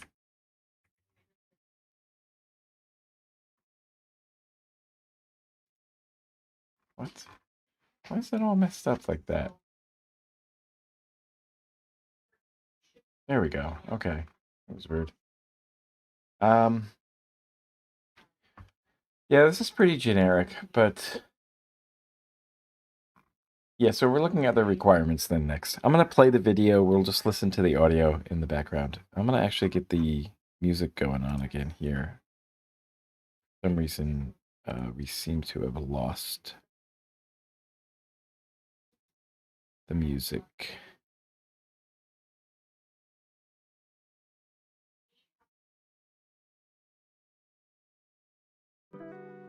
There we go.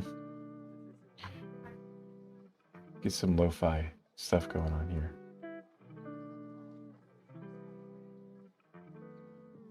Okay. So we're going to look at what employers really want: proficiency in data analysis tools and languages, SQL, Python, R, and Excel. I'm probably going to focus on SQL and Python and then Excel. Why is there this quote thing at the end there? I don't know why he puts this little apostrophe at the end of Excel. I wonder where that's coming from. Strong presentation and communication skills. So that's going to be something that I want to highlight. Presentation and communication skills. So those are things that I want to put up on here. So skills are going to be... let me put this like off to the side. Can I put this like... Yeah, we'll put that over there, and I'll just like... I'll just tuck you over there. You can just get tucked right over there. And so what skills that we want to showcase are going to be presentation skills, communication. So the way to show this is going to be with slideshows. Slideshow, and then actually just like a presentation, lightning talk or something like that. It could do something like that, a lightning talk for a project, a slideshow. That could go hand in hand with that. And yeah, I think that's what I'm gonna probably focus on. Maybe I'll create a YouTube video, you know? I mean, I think underneath these things showcase in the DA project. So I think inside of this note, I want to put like deliverables. And as part of like the deliverable, I want to have a slideshow presentation.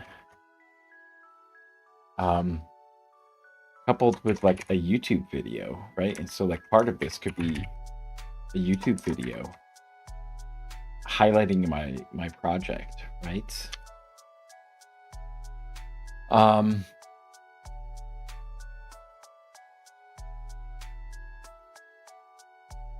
Yeah, I'm not sure whether or not to miss that or not. So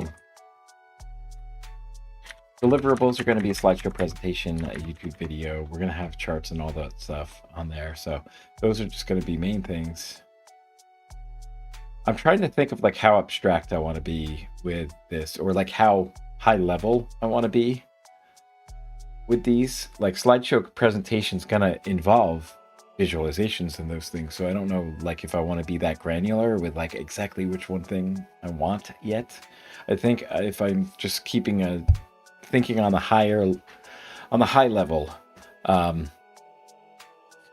you know, and we'll unpack all of these things of what that's going to entail. But I think like slideshow presentation, a YouTube video regarding that. Yeah. Let's see what else we're going to do. So presentation skills. And I have a great book for this that I want to read as I go through this, and it's called Winning the Room, and it's by Bill Franks. Watched one of his seminars,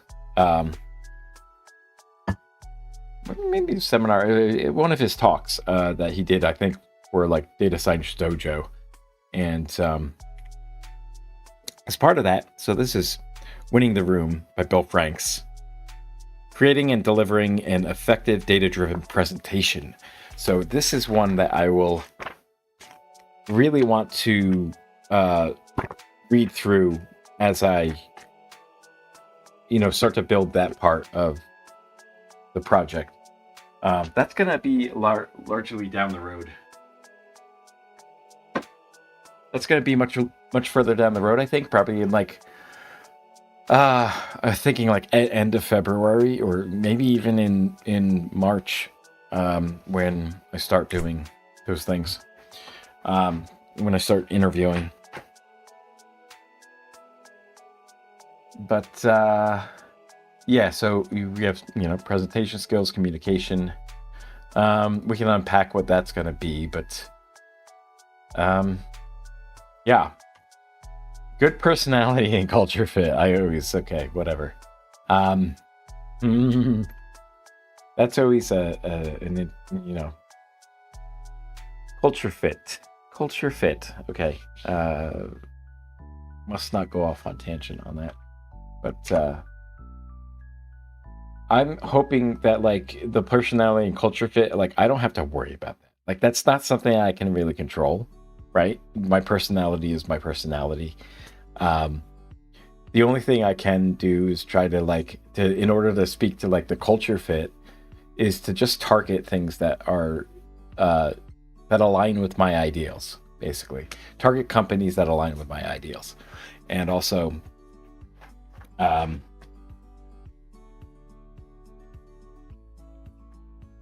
yeah, basically that. Look for teams that are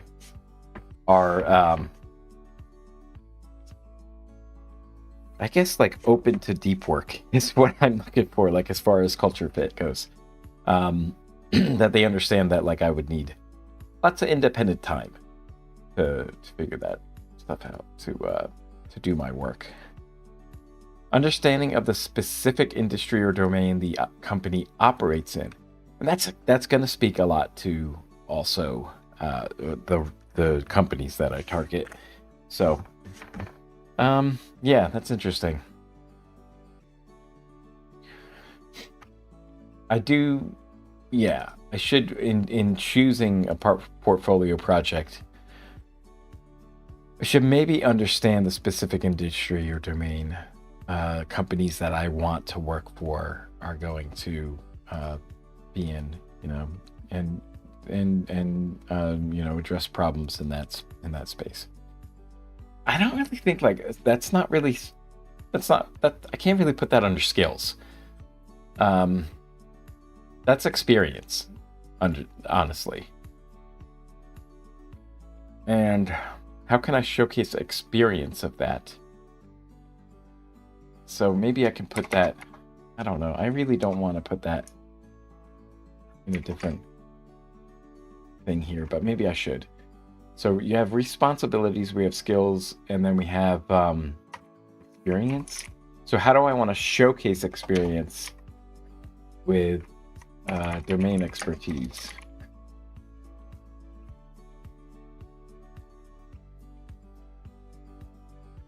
That's gonna really speak to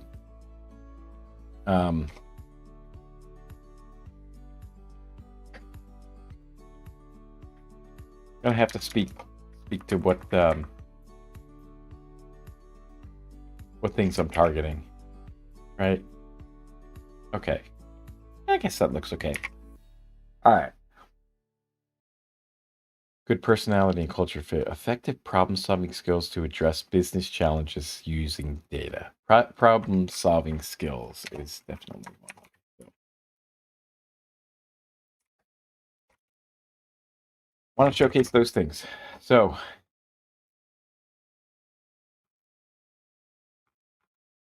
I think like this is a good exercise, honestly,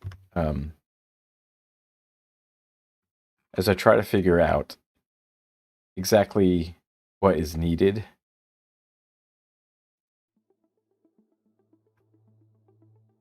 I feel like I want to like write my resume in advance, basically. Probably as I'm writing my portfolio experience on my resume, I want to speak in the present tense, and I want to say that like these are the things that I'm doing, right? And like I'm using problem solving skills to do this, you know, stuff.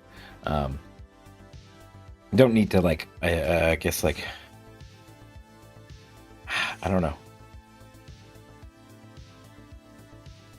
I don't need to be like I don't need to use the words problem solving. I think you just like write something that speaks to an experience where I used problem solving skills, you know?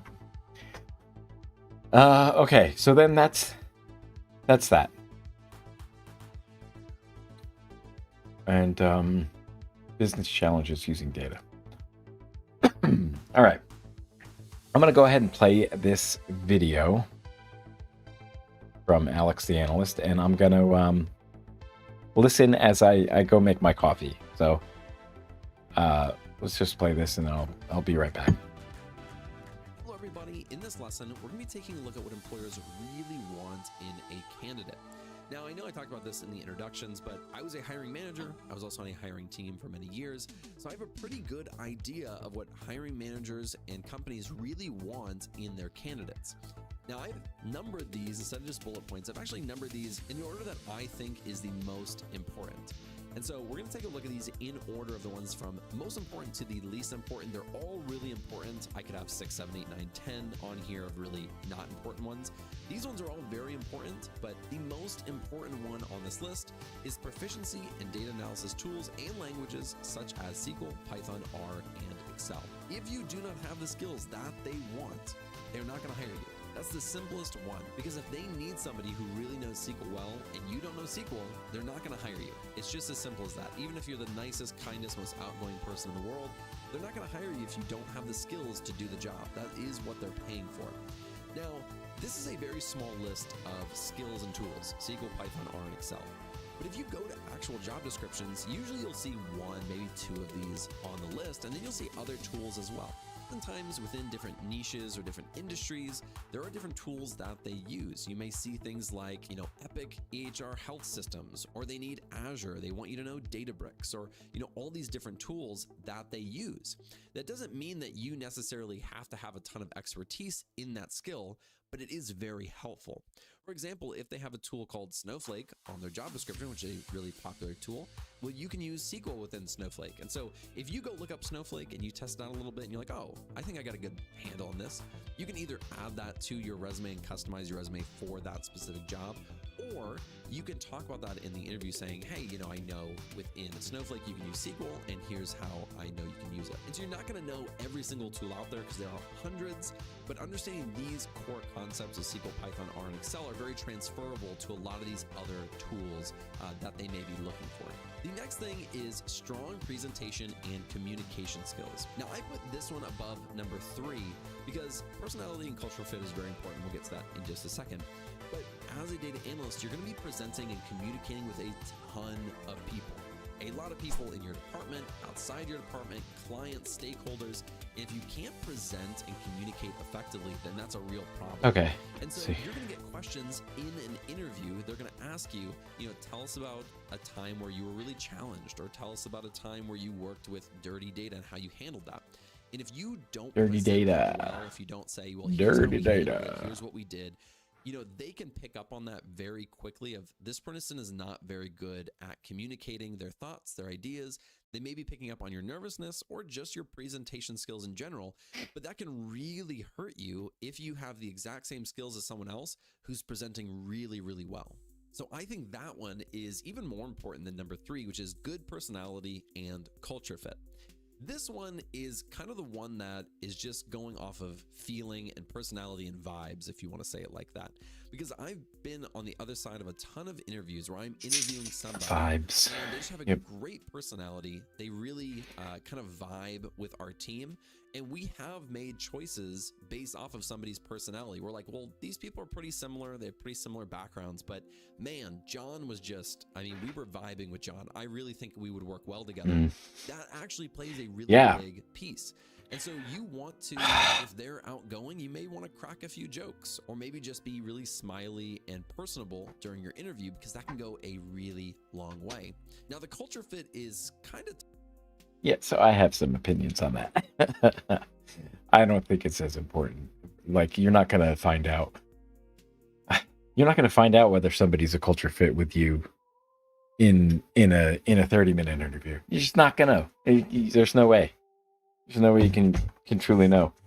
Can you know that, like, you're gonna that someone's a romantic partner is gonna be someone that you can like live with in in 30 minutes in a 1 hour date? No. Just like you're not going to be able to figure out whether somebody's a culture fit through talking with them through this contrived interview formats where you're just not going to. It's not. So, and also, culture fit, good personality. Let's see. Is there any bias here towards people of,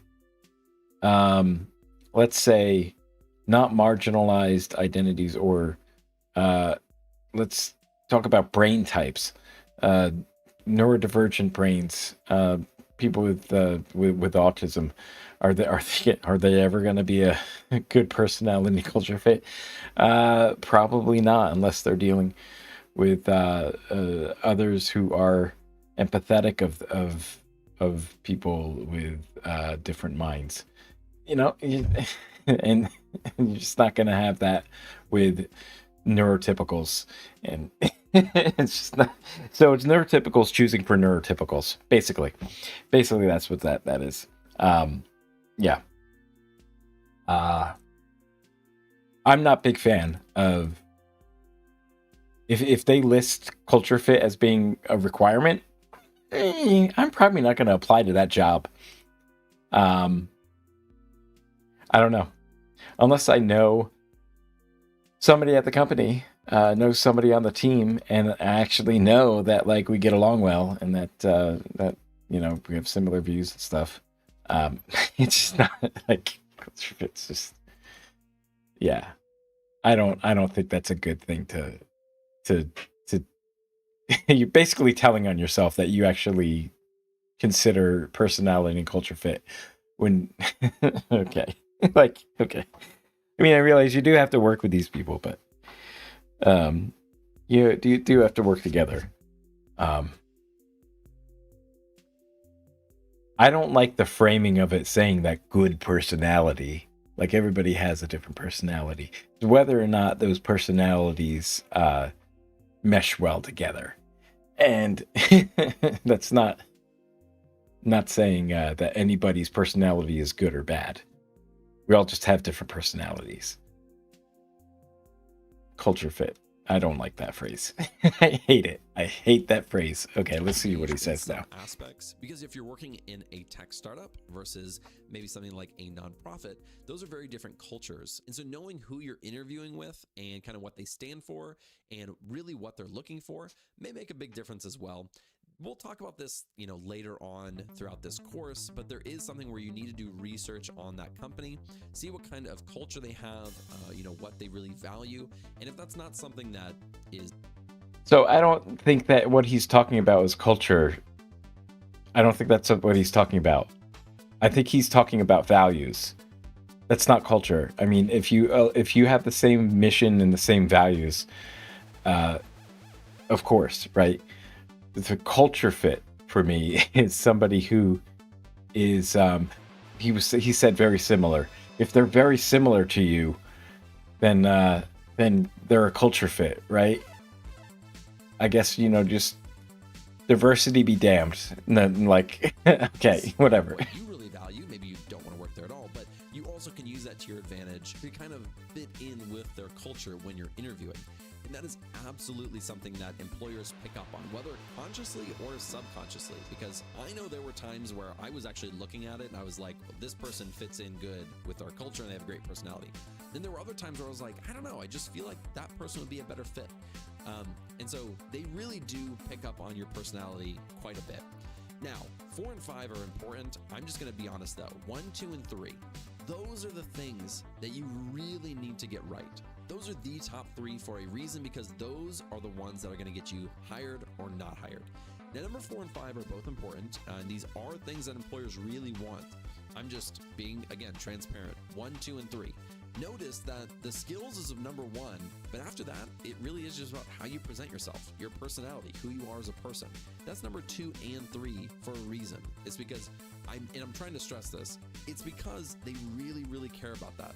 And if you're getting lots of interviews, that means your resume is really good. You really should. Getting hired, it probably means that you're not doing really good in the presentation, personality, and cultural fit side because of things, people are bad at assessing things. That's why you're They're bad at assessing fit. They're bad. I digress. Let's go into number 4, which says understanding the specific industry or domain the company operates in.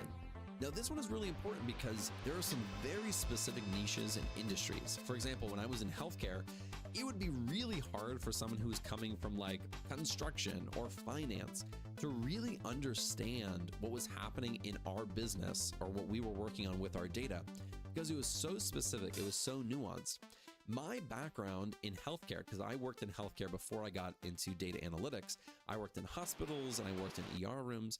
That background really, really, really helped me in my career, because when I got into interviews, I could talk to that specific industry. And so that's something that employers love to see. They love to see that you already have some experience in that industry, that you already can talk to it, and that you understand what that industry does and how that company may do things. That saves them a lot of time of having to train you and having to teach you all this stuff. They know that you're not really starting from scratch. Now, they may hire you or someone else who doesn't have industry experience or knowledge, but they're definitely going to put someone higher up on the list if they already do have some experience in that domain. The next one is effective problem-solving skills to address business challenges using data. Now, I wrote that one kind of jargony, but in essence, what it really means is they're looking for someone who can solve problems. And that's what data analysts do. They come in, they figure out solutions to problems using the data that they have. And oftentimes they're actually going to interview this. So they're going to ask you some open-ended general technical questions, or they'll ask you actual whiteboarding technical questions. And we're going to get into that, I believe, in the next module or the module after that. But they're going to ask you questions to see how you solve problems, how you work through these problems. If you can actually verbalize, what's going on in your head to show that communication and presentation skills while you're problem solving. So these are all things that employers really want to see. They absolutely want someone who knows the skills, has good presentation and communication skills, a good personality and culture fit, and then just some bonus things that I think really help kind of on top of those top 3 are knowing the industry and domain, and then really good problem solving skills. These are all things that they will kind of vet out in your interview. So when we get to those sections on interviewing, I'll dive a lot more in depth about how they actually assess these things, what questions they're going to ask, and how you can answer them really well. Okay. Yeah, okay. Whatever. So this is the one that I'm really interested in, is marketing yourself as an analyst, and I'm going to see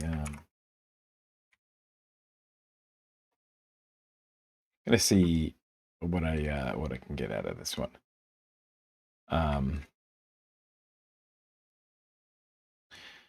Portfolio, showcasing your project. So how many projects should be in my portfolio? I do know that I need at least one, right? I want one that's just killer, and then I want some like smaller ones that are going to be just filling in gaps that I miss with my main one, basically. I feel like that should be the approach, right?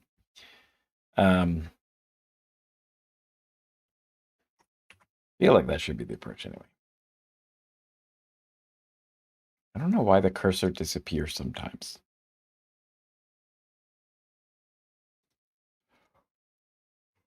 Be active on LinkedIn.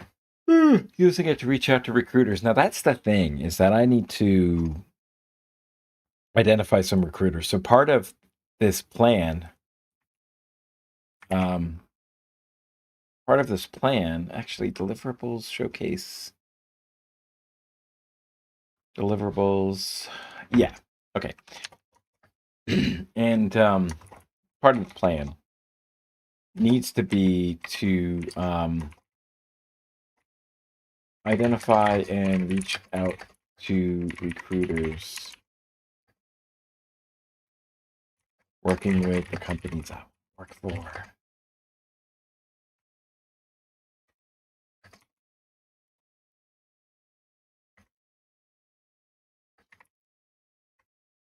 There. That's beautiful. Oh, what a beautiful little line there. Right. Identify and reach out to recruiters working with the companies I want to work for. That's part of the plan. That's going to be part of the plan. Definitely. That's going to be the plan regardless of what I choose, but definitely going to be part of this for data analysis. Okay, let's get into this. Marketing yourself as a analyst, leading and landing a data job analysis builder. Okay. Create a portfolio showcasing your projects, including data analysis, visualizations, and reports. Maintain an updated LinkedIn profile highlighting your skills, experience, and key achievements. And join data analytics communities and participate in discussions, forums, and collaborative projects. Cool. The collaboration part of that. How do I do that? How I do that exactly? Maybe I'll go into that Discord. Yeah.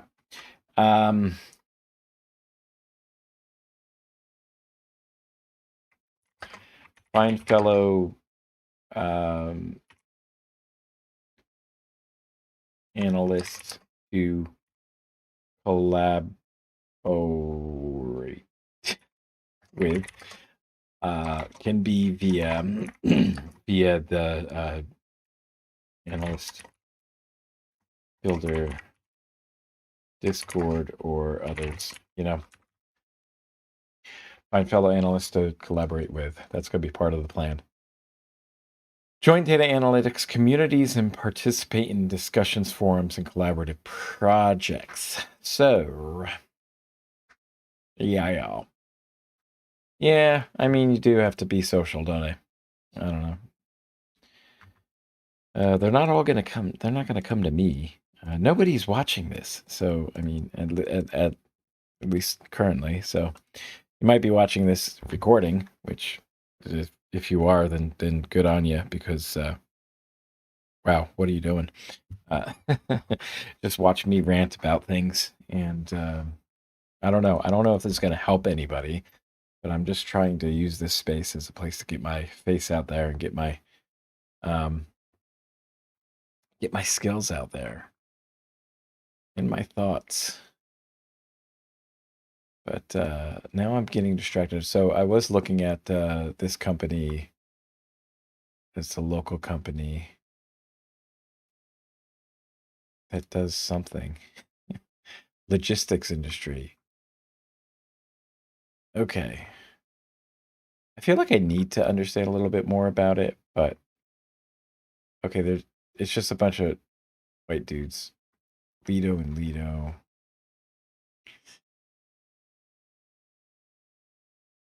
They don't have a DEI statement.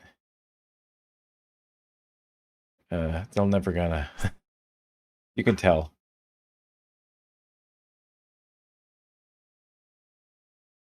You can tell if it's gonna be a culture fit. So I'm doing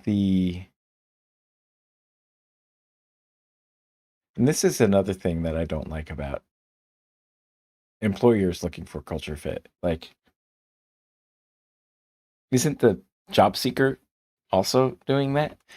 Like, well, why don't you trust that the job seeker has um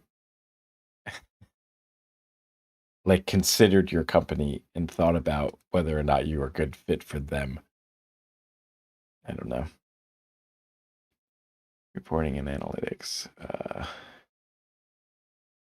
Okay. So integrations and data partners, you can see from there. Oh wait, I wanted to see careers, open roles. So they have a thing in Scottsdale. Reporting analyst. So this would be a good, and this was just posted. This would probably be a good spot for me. This type of role,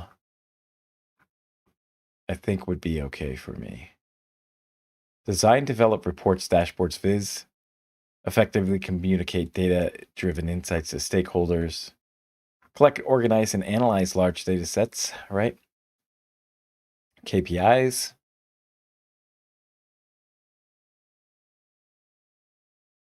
Modern tools or other data visualization platforms. Figma, Tableau, Power BI, Excel, whatever. Like maybe I should probably do one of those just to like show that like, dude, like that's just a tool. You don't have to be an expert at it. You just, you know, I know how to find my way around those things. 1+ years of professional experience in technical products, preferably with a background in data analytics, demonstrated ability to create and manage clear documentation. Ooh, well, that's interesting.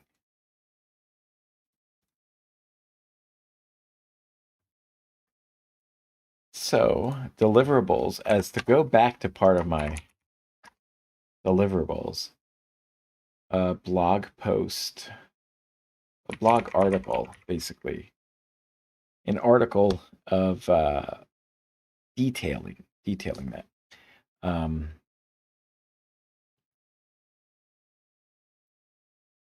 Yeah.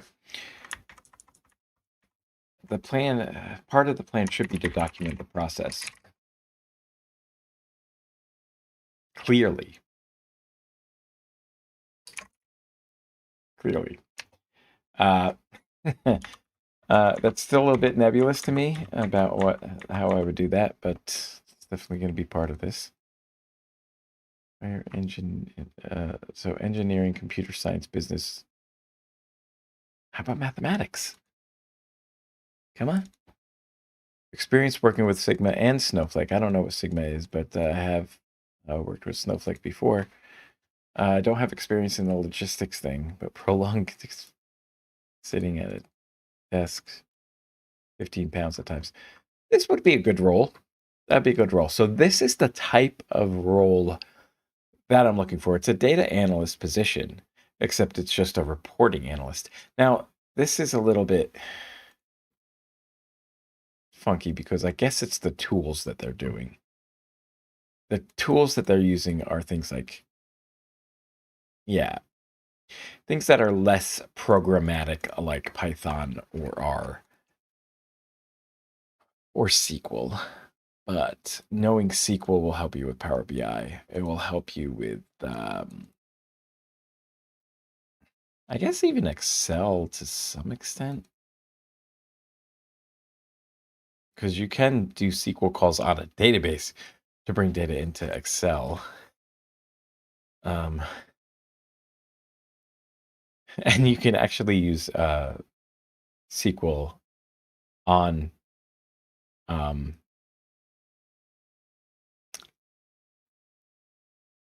yeah, like I think I did use it on a Excel thing.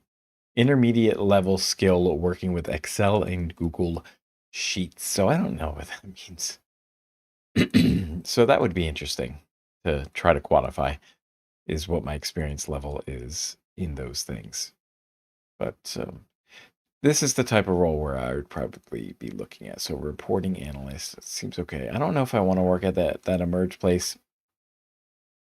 Just seems like something. Yeah.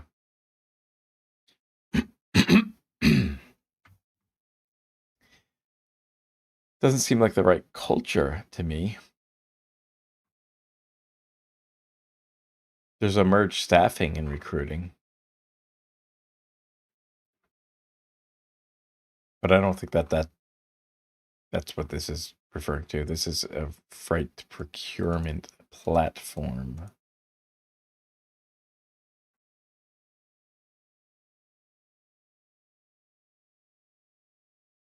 It's a startup.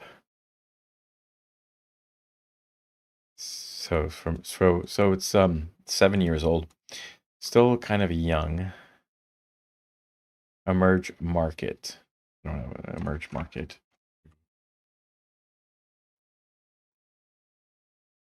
Emerge market. I don't know. Okay, lost my music again for some reason.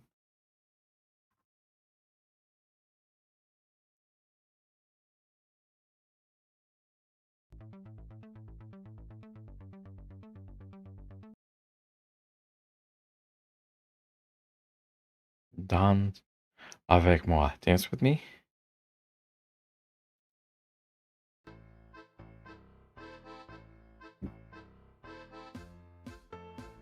So some of these aren't playing for some reason. I don't know why.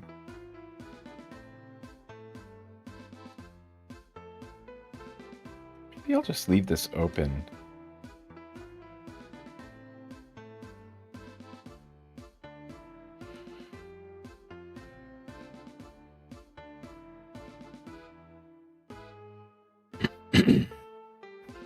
Hmm.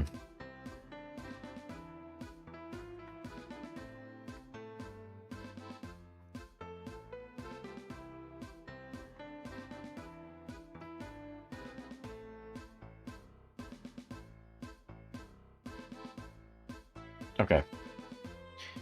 Oh, I could actually just leave it up there, can I? Excuse me.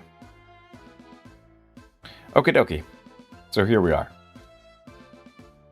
Whew. Let's get going. I will market myself as an analyst. How are we going to do this? So where did I put in this that lesson, we're going to be talking about one? marketing yourself as an analyst.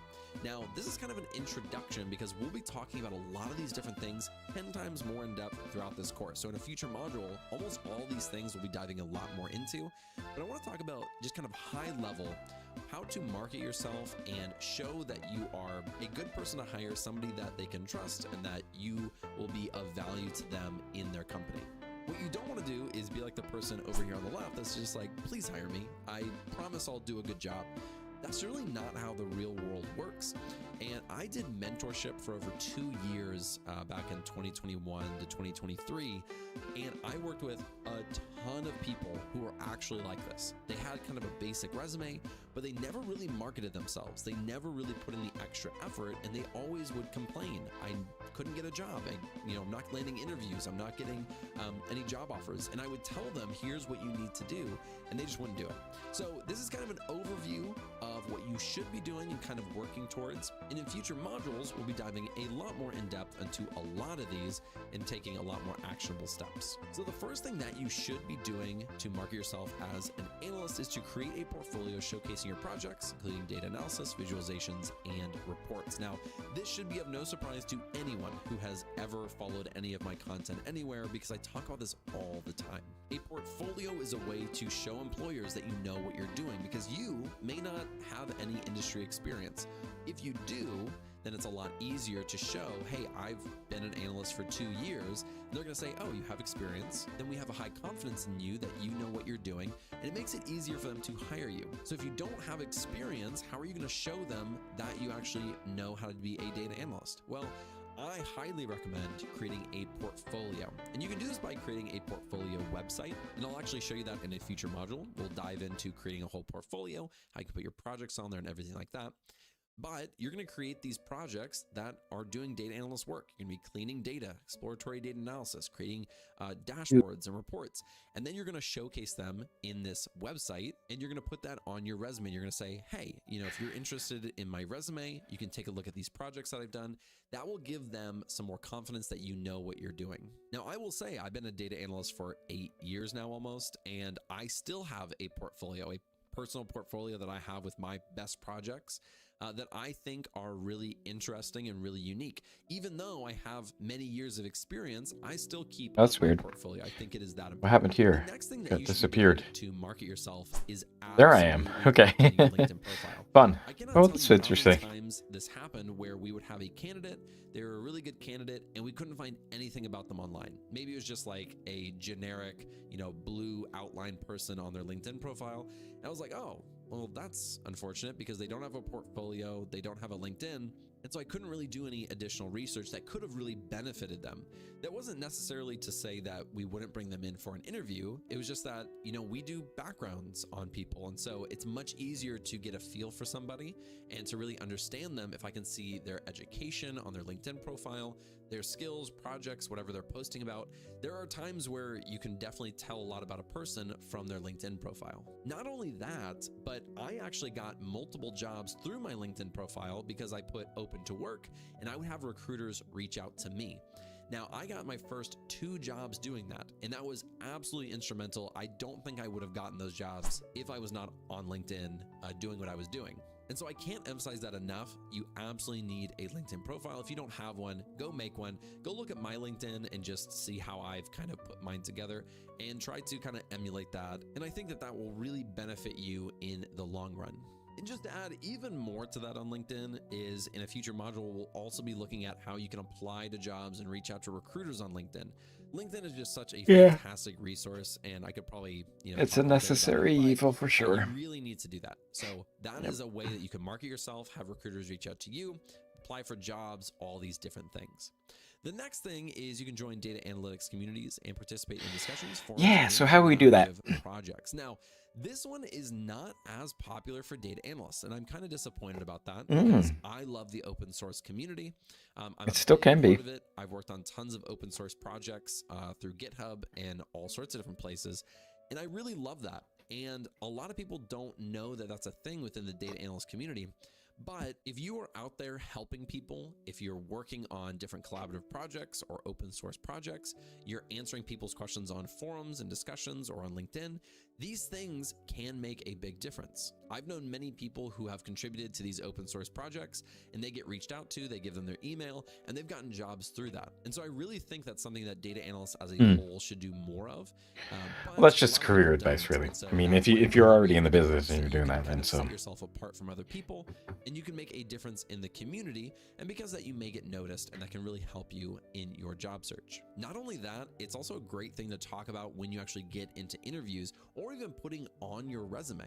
Because I've seen that before and I'm like, oh, that's really cool that they helped with this project or that project.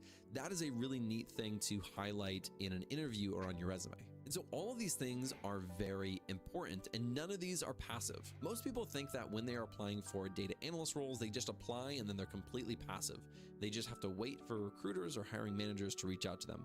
And I do not think that is the case. I think you need to be a lot more active in your job search, a lot more active in marketing yourself as a professional and as an analyst. And these are ways that I mean, that's just in general. It just takes some work and it takes time. In data so and in highly tech. recommend doing these things. The Again, state in of future things right modules, now. We'll be diving into many of these and how you can actually hands-on do them. And so if you don't know exactly what I'm referencing in this lesson, I'll show you in a future one.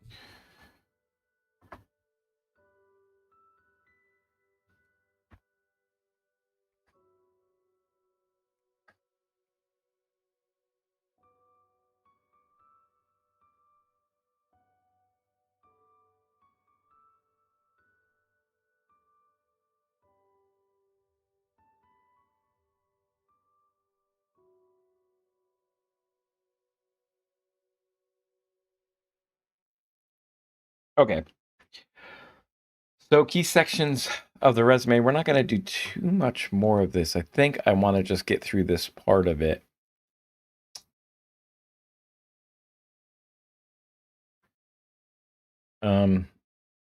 This looks like this is just going to be pretty generic advice.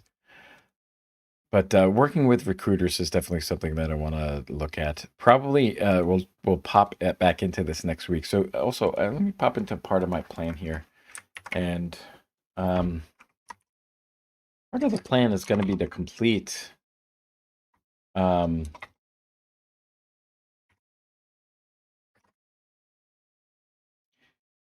Analyst Builder.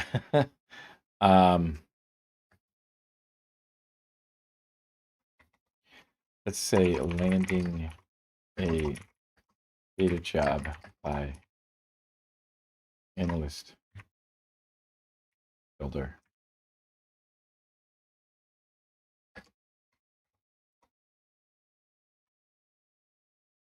And should be italics, I think.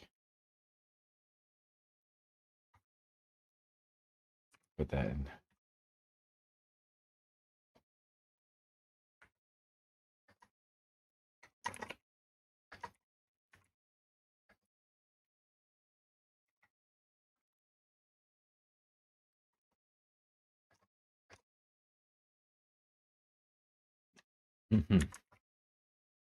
Right, so that's going to be part of the plan.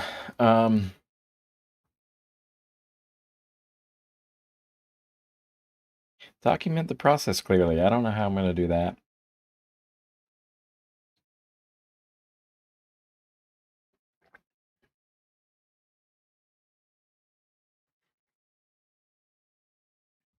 Yeah.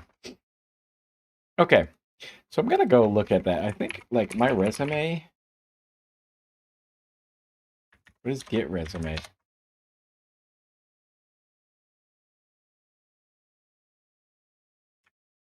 Oh, okay. So really in my resources here, I have like all my experiences and like pieces of my resume. Fun facts. What is that? So I have like projects and stuff here. Yeah. Yeah. Okay. Some of this stuff here. Honestly,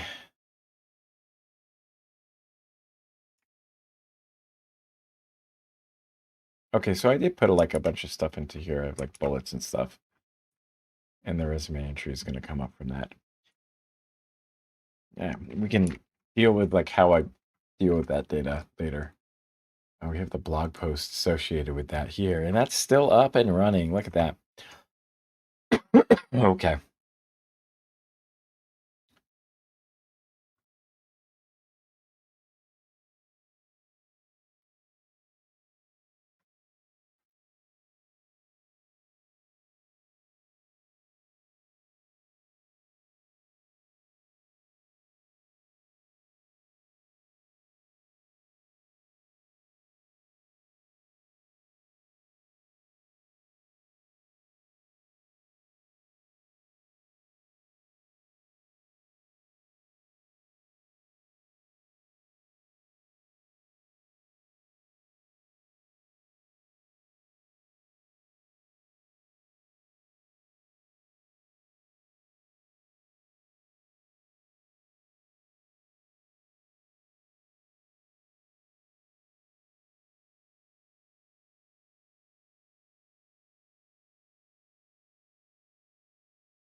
And I keep losing.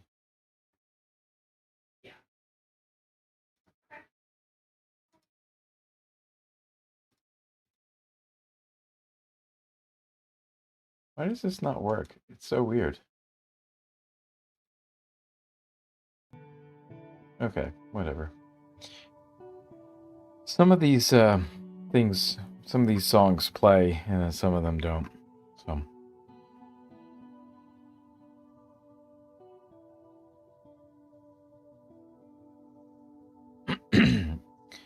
And I don't like it having the. Man, that's even like a 8 8 spaces for a tab in for that. That looks pretty nasty. I don't understand why it's like that.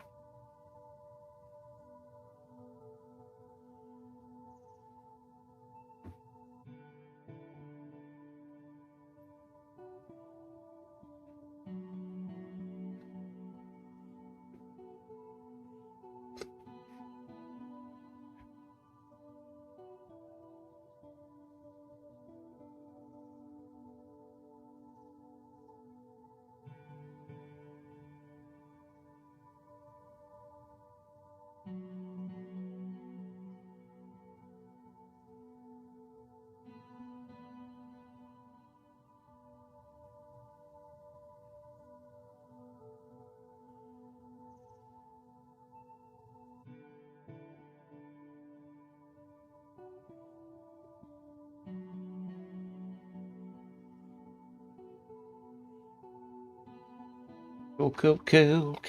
Okay.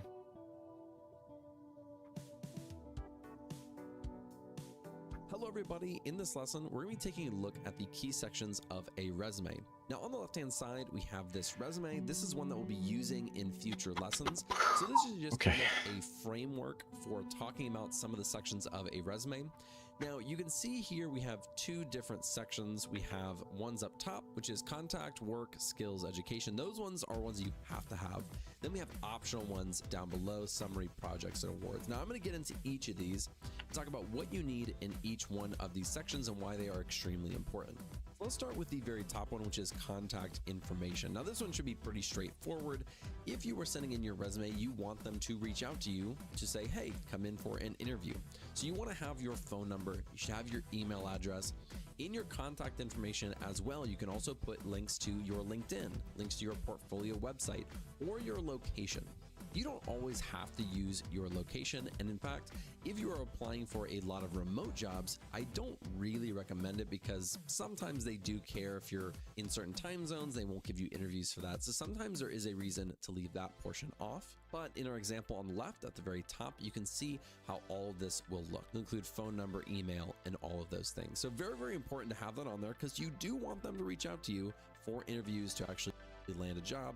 I found that to be pretty helpful. The next thing that we have is work experience. Now, work experience is way down below in this resume on the left-hand side. This video is not the best. And work experience is very, very important because it shows what you've done in the past.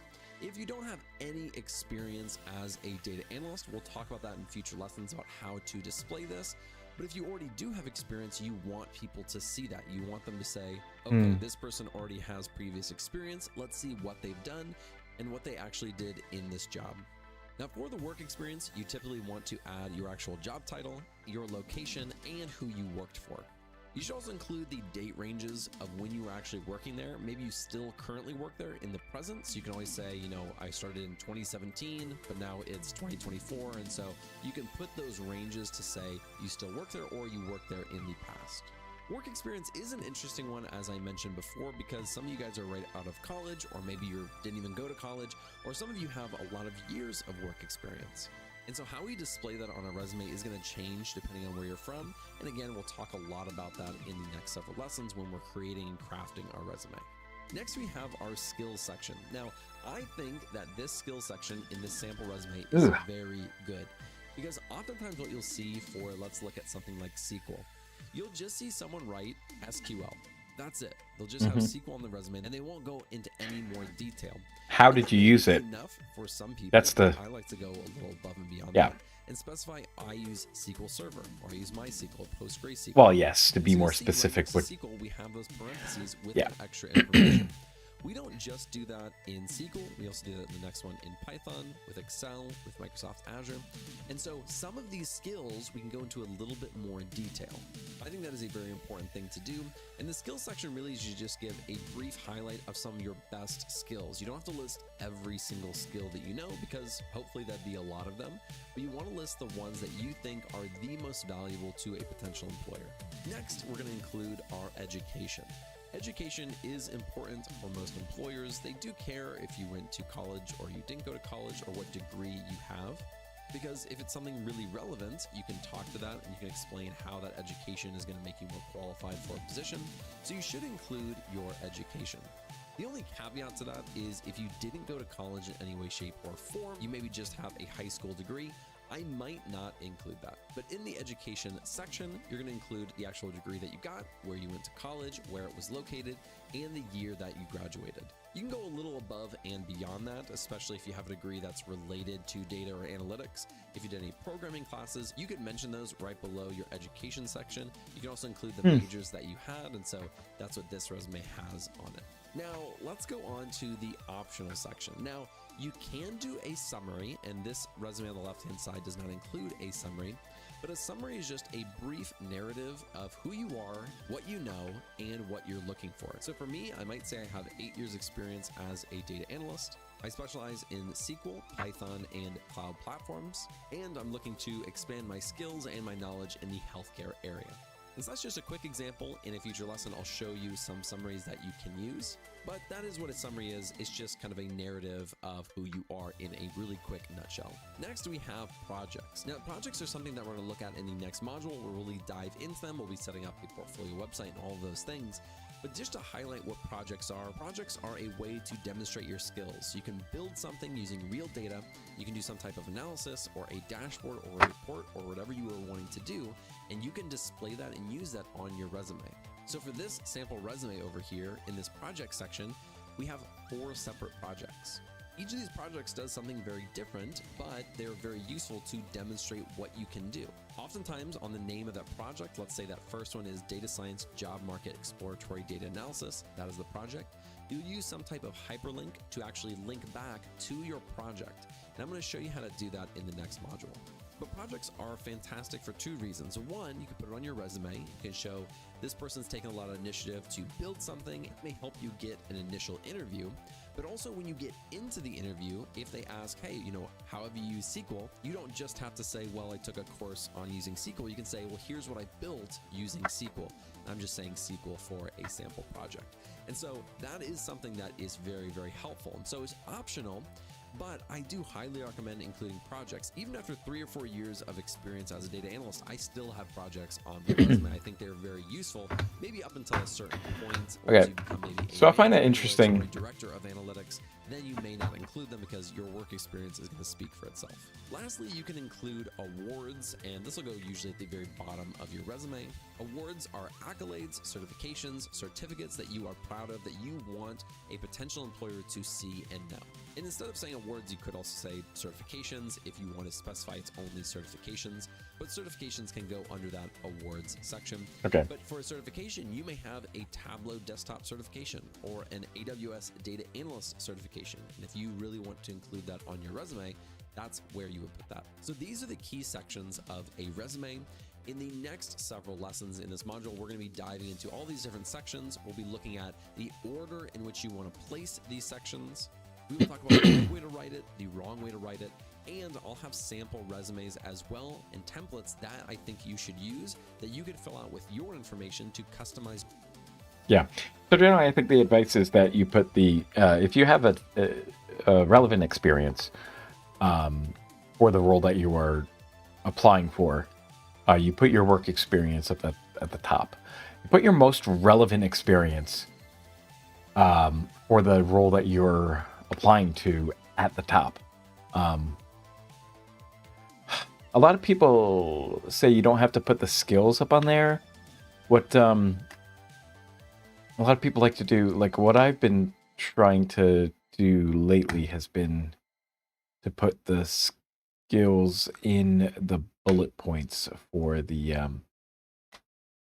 projects or work experience. You know, you say that like you use this tool in order to do this to achieve that. You know, that's the kind of format that I had been going with, and I think that's okay. You still get the keywords in there uh, for the job description, and you know you can do that. I think what I wanted, since like it's going to be very difficult for me, I need to be very targeted in which roles I apply to, and so what that means is that I'm going to need to um, be very selective about which ones I do, and then when I do find one that I want to apply to, I'm going to put a lot of time into that. I'm going to put time into tailoring my resume to the individual job description, um, and not in a deceitful let's stuff a bunch of keywords in their way, but to actually connect the experience with something. What is it? YouTube's not receiving enough video to maintain smooth something or other. Why not? Let's see what's going on here.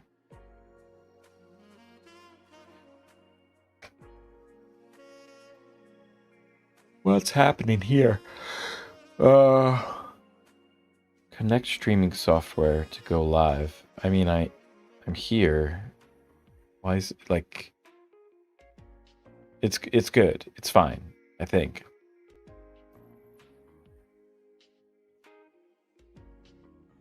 Open the widget. What's the widget? Excuse-moi. Categories in entertainment, and I'm not sure if that's where I want this to be, honestly. Okay. No wonder why I can't get anybody to come to my channel.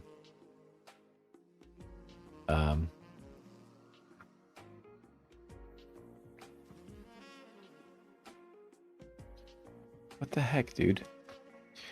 Gonna experience buffering. You might be buffering. I don't know why. Stats are good. No, stats are fine. I don't know what's happening, honestly.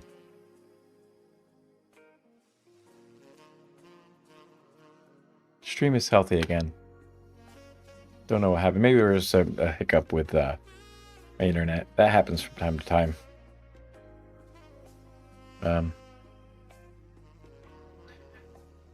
Right. So just in general, I'm just going to be very targeted, and I'm going to put a lot of energy into each individual application. That's the mistake I was making the last time. What Alex was talking about like being very passive in your search and like just putting applications in. That's kind of like you're actively looking for jobs. You're actively putting in things, but it's kind of not very fruitful. Because there's others doing that as well, and you're just playing the numbers game. Hopefully your resume matches up well with the requirements, and probably not going to be the case. So I really think I need to tailor my resume to specific job postings, especially since I have such like weak experience points to put down for my time at Cognizant. So the structure that I'm thinking that I'm going to go with for my resume is going to be projects up at top, work experience, and then education. I don't think the last time I tried to do that, there wasn't a lot of room for skills to put up on there. So I just stuffed the skills in the description of a bullet point, you know. So that seemed to work okay. I did get some interviews from that. But okay, so that's going to be my approach for resume. And I thought I had just like, before I got distracted by the stream quality, I was going to say something, I was going to add something to my plan about the resume. Yeah, but I should at least put down that I'm going to tailor resume to each job description. Right, and then like, in other words,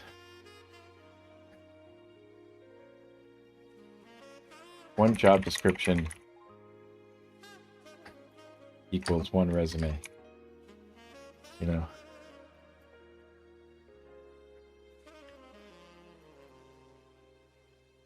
That's the way we're going to do it. We're also going to be taking Alex's advice for, I saw one of his posts last week, I think it was, where he said that the way that he would do it now is that he would work with recruiters. And I think that's going to be part of my strategy, in addition to tailoring the resume to each job description, because that's just what I think I need to do. Yeah, identifying and reaching out to recruiters working in the company with the companies I want to work for. That's the way to do it. Okay. So far, I feel like I'm in a much better headspace than I was in my previous job search. At least at the start, it was pretty rough. Okay, let's move along. We have just a couple other sections. Ordering sections of your resume, how to quantify impact, and adding hyperlinks to projects. Oh, what happened there? There we go. Hello, everybody. In this lesson, we're going to be talking about the Decrease ordering of your the sections size of of your this. resume. And this is actually quite There we go. important. And this is something that I see all the time on resumes, especially when I was a hiring manager, where people just had weird sections. Oh, before I do, so I need to like change my category for content, I guess. Entertainment was what it was. I think the category that you need to put this under. Oh, look at this. I have all these other ones, but they're not public, they're private. Oh, these are just good for me to go back and look at.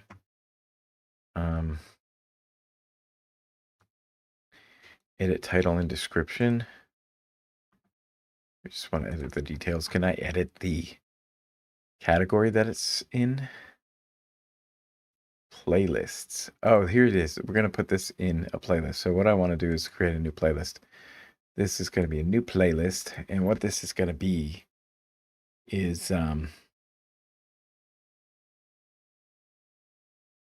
right.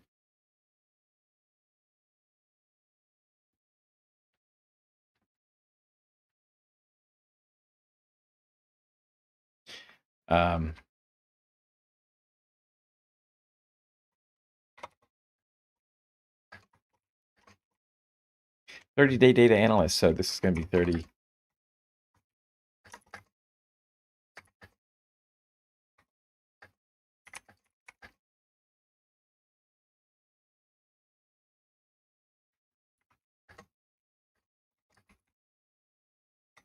Not 30 days. It's 90 day.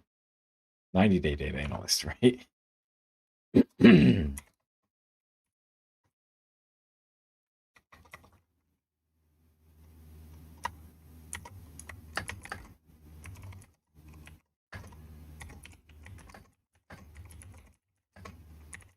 On my journey here. Then the latest published, it should be, actually, yeah, I guess.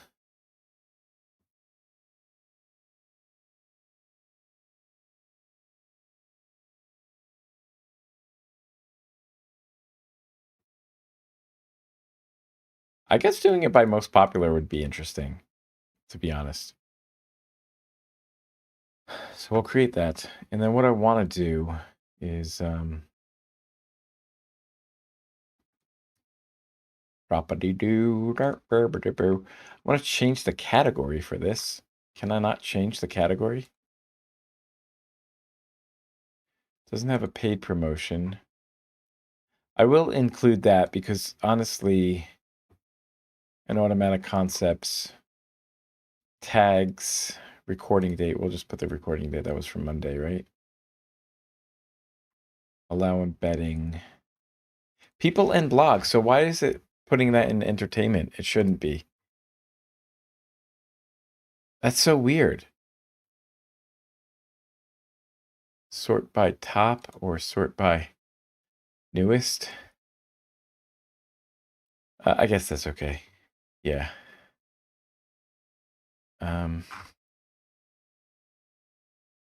There we go. Now what I want to do is go back. What is the restrictions on the copyright? Not affected though. Ghostbusters? When did I play that? I guess you can just trim out the song.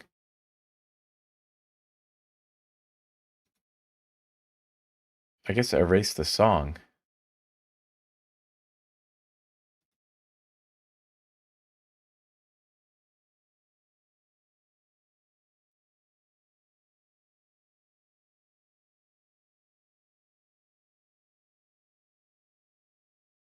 Yeah, that's fine.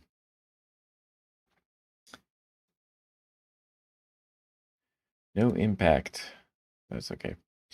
So we did that. We won't go back and okay, well, I already did that. So I want to go back to the details on that one. And I want to go to the details on this other one. Now, okay, so the trick here.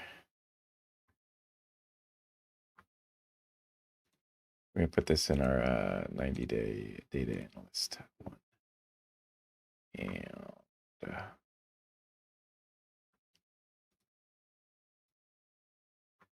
no alter content. We will put that stuff. I don't want automatic places though. There's no captions. Tags. I don't like using tags, but we will put this as Tuesday.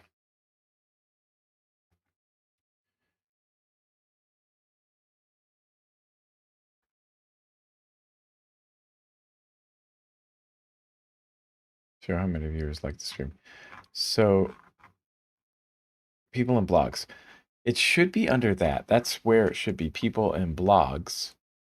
I'll put this in that category. I just don't know why it comes up in entertainment. It shouldn't be coming up in entertainment. Did we lose? We lost audio again.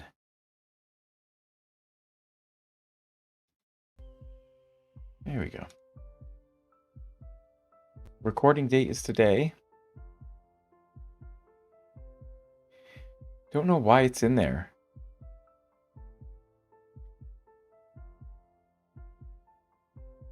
People and blogs, I guess, is what we're going to put this under.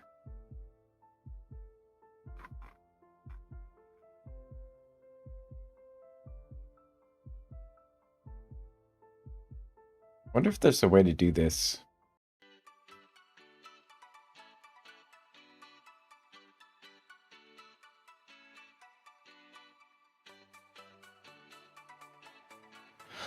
Well, we got 3 subscribers here the past couple days. 5 views. What about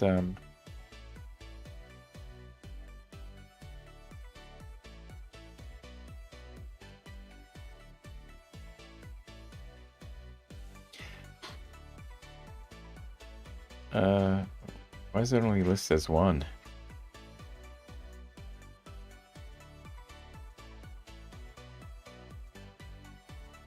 Oh, I think I know why. Because it's only from videos. It comes from there.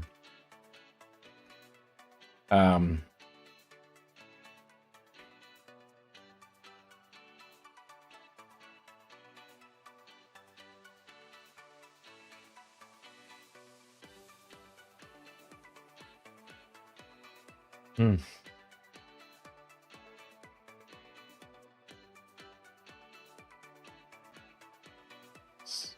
Oh, because we got one each day. That's what that means. Okay. That's so odd. The way that it goes like that. It's just the difference. 1, 2, 3. How many you got added? It's the change.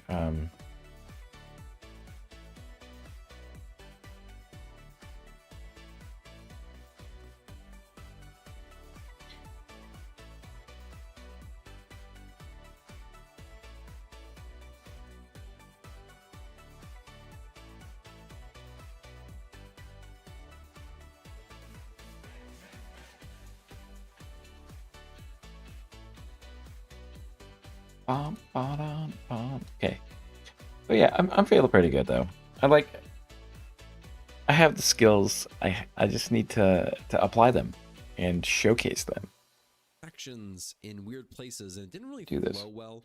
And you have to think about it from a hiring manager's perspective, which most people don't. And so that's why we're talking about it, so that you can have that perspective when you are creating your resume. Now, we have this resume here. Let's zoom in quite a bit so you can see it really well. This is our sample resume. I added in a summary section. It's the same skills section. I just, from the previous lesson, I got rid of some of the projects, kept the same work experience. And then we have our education and then our awards section at the bottom, which you could call certification since that's all we have in this one. But we have a lot of different sections. These are the main ones that you're gonna have in your resume.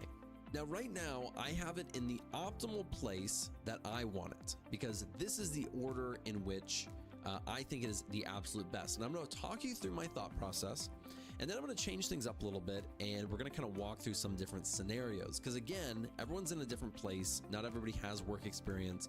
Not everybody has the best skills or a good summary. So I'm going to talk through some of these different scenarios, and we're really going to nail down the order in which your sections in your resume should be. Now, this person has a little bit of experience. Regex techniques he does. Analyst, I like how he does bold the when I'm thinking about this from a hiring the manager's skills. perspective, you have to remember that hiring managers aren't going to spend 20 minutes reading through every bit of your resume. This is at least, let's say, a minute or two of reading through, really considering it, but you can gloss over this in about 15 to 20 seconds. And that's what most hiring managers do. Now, where do they start? Every single hiring manager is going to start right at the top. They're going to say the top, oh, there's their name. Let's skim down. They're going to go down and to the right. That is just VLOOKUP, conditional formatting, pivot and so tables. what you want to do, the logic behind all of this, is you want to put the things at the top that give you the best chance to land a job. That's why I personally don't have a summary section at all.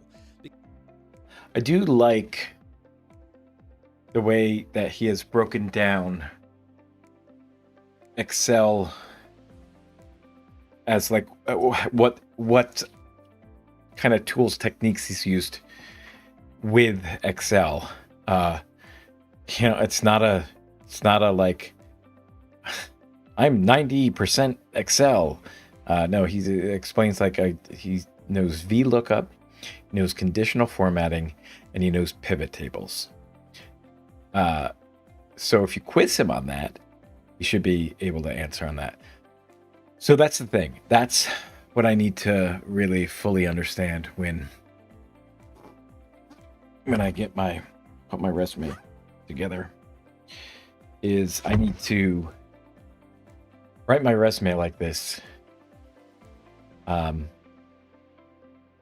Letting you know, I know how to use pandas. I know how to use NumPy. I know SciPy. I know Matplotlib. SQL, and then SQL Server, MySQL, PostgreSQL, or Postgres QL. Microsoft Azure, Databricks, Data Lake, Data Warehouse, PySpark, Microsoft Power BI. Okay. Yeah.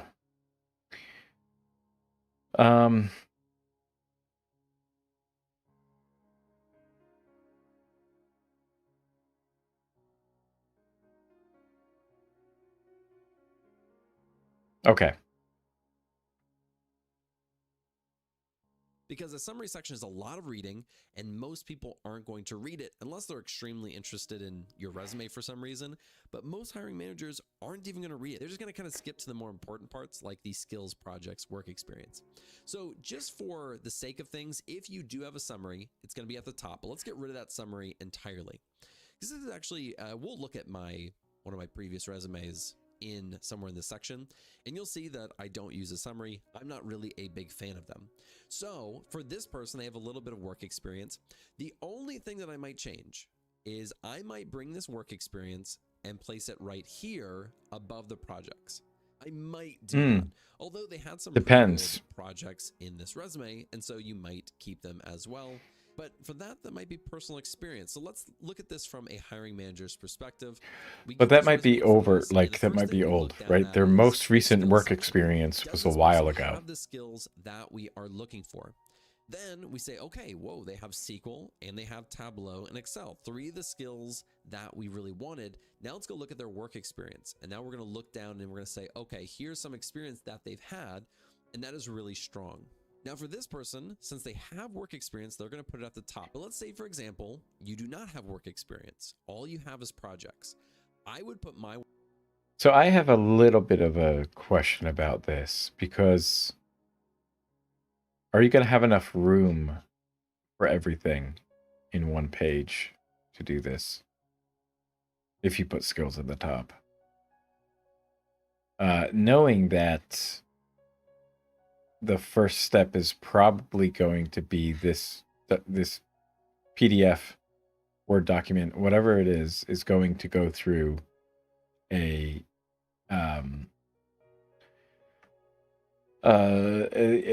tracking system thing. It's going to be parsed, and it's going to be, keywords are going to be extracted, and it's going to go through some scoring algorithm to score how good of a fit the resume experience is to a job description before it even hits the eyeballs of somebody who's going to be looking at this in a linear way by going from top to bottom, going skills, work experience, projects, and but I want to hold some space for that idea, because the approach that Alex is suggesting is to work with recruiters and to not necessarily just submit a resume and then hope that somebody calls you, right? It's to be proactive, to talk with a recruiter, to make sure that recruiter reads your resume, right? And from there, that recruiter can then suggest you to a hiring manager and say, hey, give this resume a look, right? Maybe this person helps fit your needs here.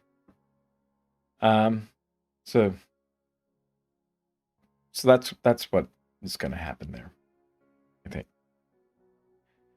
So maybe I do need to rethink my idea about putting the skills in with the work experience and that stuff, and the projects. Maybe I do put the skills up at the top, and then start working with recruiters that way.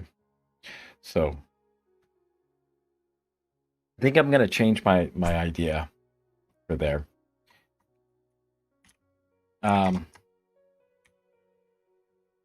Create resume with human viewer in mind. That is skills at top, next relevant section, etc. So the next relevant section could either be work experience or it could be projects. In my case, I think I'm going to put projects above work experience, because it has been almost 2 years since my cognizant experience. I left there at 2023, right? So we're be coming up on 2 years come come what May, come May. Uh, so I think I do want to highlight the projects first because those are going to be the most powerful things that I'm going to be able to express, and then the work experience, I think. And then we can have a conversation about why I did that. I think. So yeah, I'm feeling pretty good about this. Work experience at the bottom. So I would keep my projects. Oh, look, they have a typo. Legal assistant. Should be assistant, right? So, okay. Data science job market EDA. I like that. Okay, so that could be a project. Projects up top. Put that right here. And I may even put my education above this as well. And when it comes to projects, I think like mainly I can just do like 1 week long projects to fill in some things, to highlight certain skills. You know, this this resume is showing that they did a data science job market EDA, exploratory data analysis, and they used Python to analyze 7,000 data science job listings. So they quantified how many job listings they did, so the scope of their job listing. Basically, they put a number in there, right? I don't know. And then implemented regex techniques to comb through the job descriptions and identified the key requirements. Regex techniques. So here's the thing. I don't know if regex is the thing that you want to highlight there. I think you want to say NLP. I think you want to say natural language processing techniques. One of those techniques is to use a regex, a regular expression. And that's how I would express that, I think. It really depends on what the job description is asking for. If they're asking specifically for if you know regex, then stuff that in there. But if it's just like generic, I mean, a lot of these things are going to be looking for whether or not you can handle natural language. Can you process natural language? So natural language processing. Regex is one of the tools that you would use to strip out tokens of things that match a pattern. So. Well, if you have a good educational background, because again, you want them to see the more important things that you think will help you land a job. And so if your work experience isn't good, let's say you just have a job at Wendy's or McDonald's, just taking fast food for an example. Well, that isn't great experience, honestly, for a data analyst position. So you're probably going to put that near the bottom because that isn't the most helpful. What you want them to do is you want them to take a look at this resume and say, oh, this person has the skills. They've built some really cool projects. Let me see what work experience they have. Okay, they work at Wendy's, but they're right out of college. So that is interesting. Maybe I could put the cognizant work experience up top. I'm trying to think, has it been 10 years since they usually suggest that you put the 10 years of experience in like every experience. So would I put my college work there, the research assistant and that stuff? Yeah, maybe. I mean, that was relevant. Tutoring would speak to the communication thing. I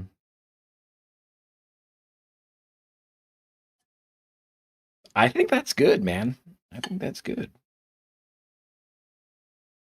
So maybe I do that, and then I put the projects there. And honestly, I feel like they should be feeling like this is right? This is good, and then blow them away with projects and stuff. I think that's good. I think that's a good way to go. College. I see they're right out of college. So, of course, they don't have any experience, but this person meets what we're looking for. Now, take the opposite of that. Let's put, just for example, I'm cutting and pasting this a lot. Let's take, just for example, we're going to do it like this. And then we're going to put the skills, just as a really bad example, we're going to put it way down here at the bottom. And then your education was really good. So we're going to put that maybe right here. There we go. This resume is getting all sorts of messed up. By the way, you can, whoops, I messed something up here with the contact section. Let me see what I messed up here. I think the skills section was messing that piece up. So we'll just keep the skills here. It's perfectly fine for this example. But what they're going to see at the very top, they're going to first look at your resume. They're going to say, okay, here's their name. They work at Wendy's. Okay, that's not great. Right, they have some of the skills and they have some of the projects, but that may leave a bad impression right off the bat. They may not even get down to the skill section. They may be one of those hiring managers who's like, oh, nope, that looks terrible, get rid of it. You don't want that to happen. I promise you, that does happen. Sometimes you just overlook it because it doesn't look right or doesn't have the right things at the top. So I'm gonna hit Control Z a little bit. I want those skills, and I want those projects, and I want things that are really attractive to an employer to be at the very top. And so the ordering does matter quite a bit. So again, skills, projects, if you have relevant work experience, it can be near the top. But if you don't, put it near the bottom. If your education is really solid, let's say you have like a master's degree in stinking data analytics, whatever it is, you can bring that. Sometimes people will put that at the very top. So let's just put that right If they're here. fresh out of college, Education. yes. Like But the if summary you've of had your some work education experience, then is, you'll let's have say, that in there. there's a bachelor's, and then we'll say master's in data analytics, and we'd include some other things. We'd say this is where I went to school, East Carolina University. I never went and got my master's, so I wouldn't be able to do that. But for this person, it can. Let's bolden this. It's close enough. That makes me actually feel pretty good about myself, about how Alex has not gotten a master's in data analytics or anything like that. And Bro's making 6 figs, so he's doing something good. He does something right. So I think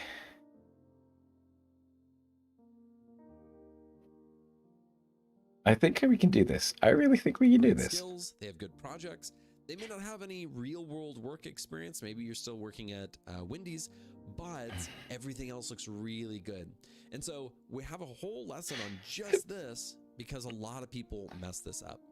And so I really want you to consider your resume. Look at your resume and think, what are the things that are the most attractive to an employer? Is it my skills section? Is it my work experience? Is it my projects? Or do I have a really great education, like right up here? Think about what is the most attractive and put those things at the top.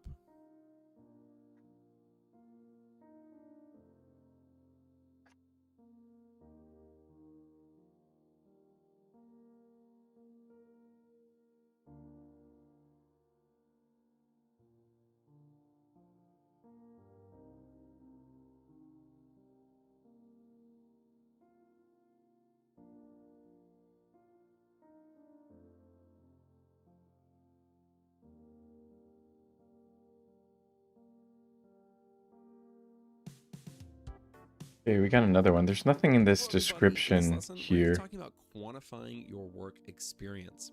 Now, this is really tough I did for want to people to actually look at this. and put into words the impact that they're having in a company or whatever process they've done or how much something has actually helped a company. It's very tough for people to do this. Yes. In fact, what we're going to be doing is looking at my resume from about 3 years ago, back in 2021.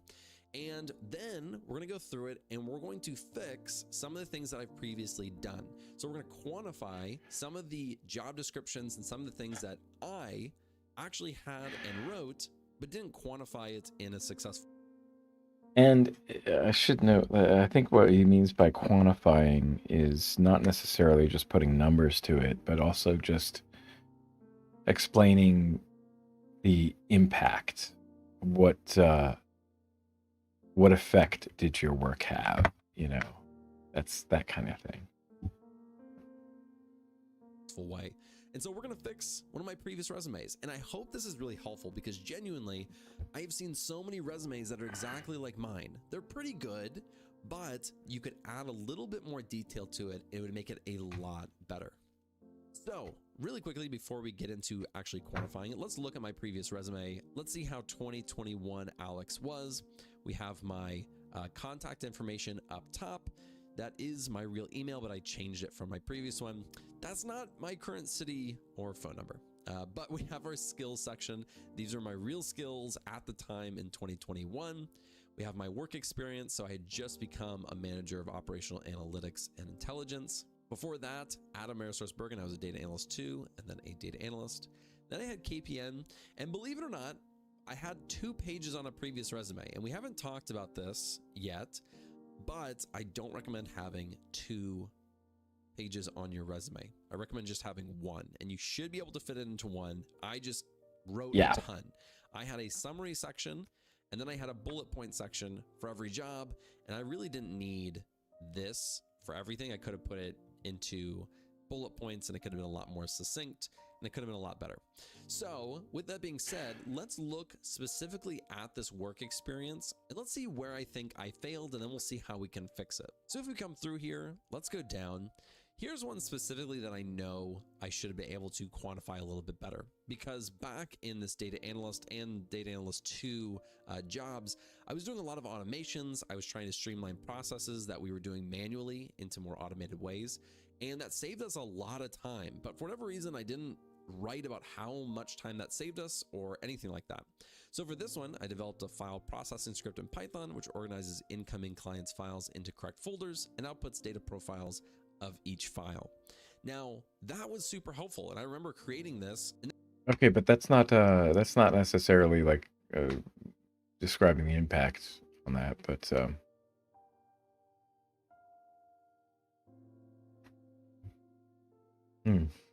that would save us like 30 minutes for each file. And so each week that was saving us maybe 2 hours of work or maybe more. And so I easily could have added that into this. I just didn't think to do that. And that's just one example. This is another one. This is one I was really proud of. I created this gap analysis script in SQL Server that basically compared 2 unique databases and looked at all of the changes between the data. That was something that we were doing completely manually for a long time. And I was like, there has to be a better way to do this. So I figured out how to do it. And that was something that was super, super helpful. I ended up sending that to multiple teams and they used it. And so I absolutely think we could quantify this a little bit better. Now, I'm going to spoil this for you a little bit. I've already gone through and I fixed these things. I've already gone through and quantified them. So what we're going to do is I'm going to pull these up side by side, the old, which is this one, versus the new one, and we're going to take a look at the difference. This is amazing. This is really good. Okay, so to see like somebody who has like, right, their resume is good, right? It explains what they did. It's relevant. Now, like, how do you quantify? How do you add that little sprinkle on top to make it like in yellow? Some of the ones just a little bit more persuasive. Go through and quantify more of these, but these are the ones that I think were pretty easy to quantify and to show a little bit more value in the work that I was doing in these positions. So for this one right here, I kept basically the same thing.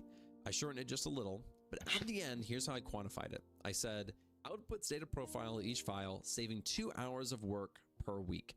Now you might say manual work or something like that, but I think if you're saying, hey, I'm saving us time by developing these processes, and here's how much time it's actually saving us, 2 hours per week, that can be a very easy way to quantify it. I did the same. That's kind of like the same thing I did with one of my bullet points on my resume for my experience as a graduate teaching assistant for the University of Delaware. I created a LaTeX document, a LaTeX program actually, that it acted as a template for quizzes, and kind of unified the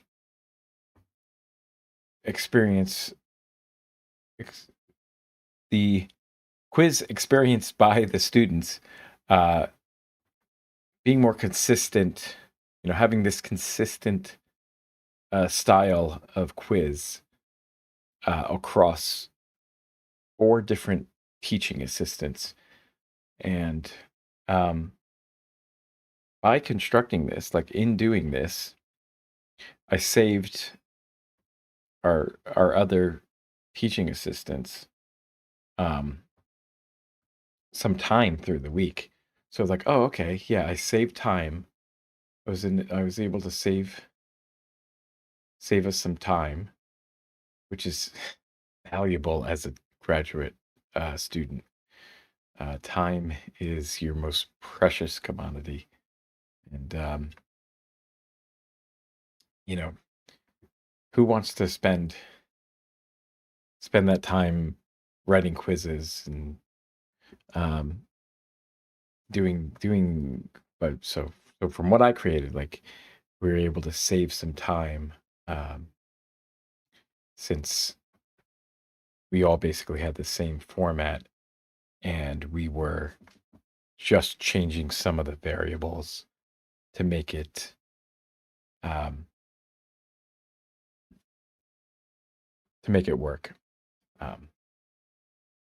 So yeah, the general thought process I think I need to go through when I'm trying to quantify my experience bullet points is to think about like what measurable thing did I affect by doing the thing that I did, right?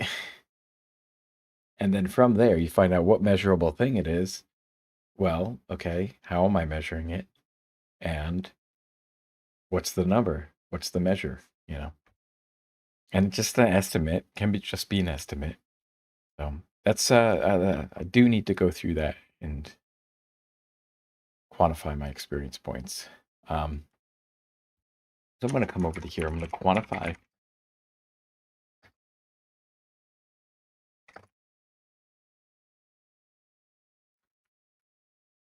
every bullet point in my experiences. Yeah.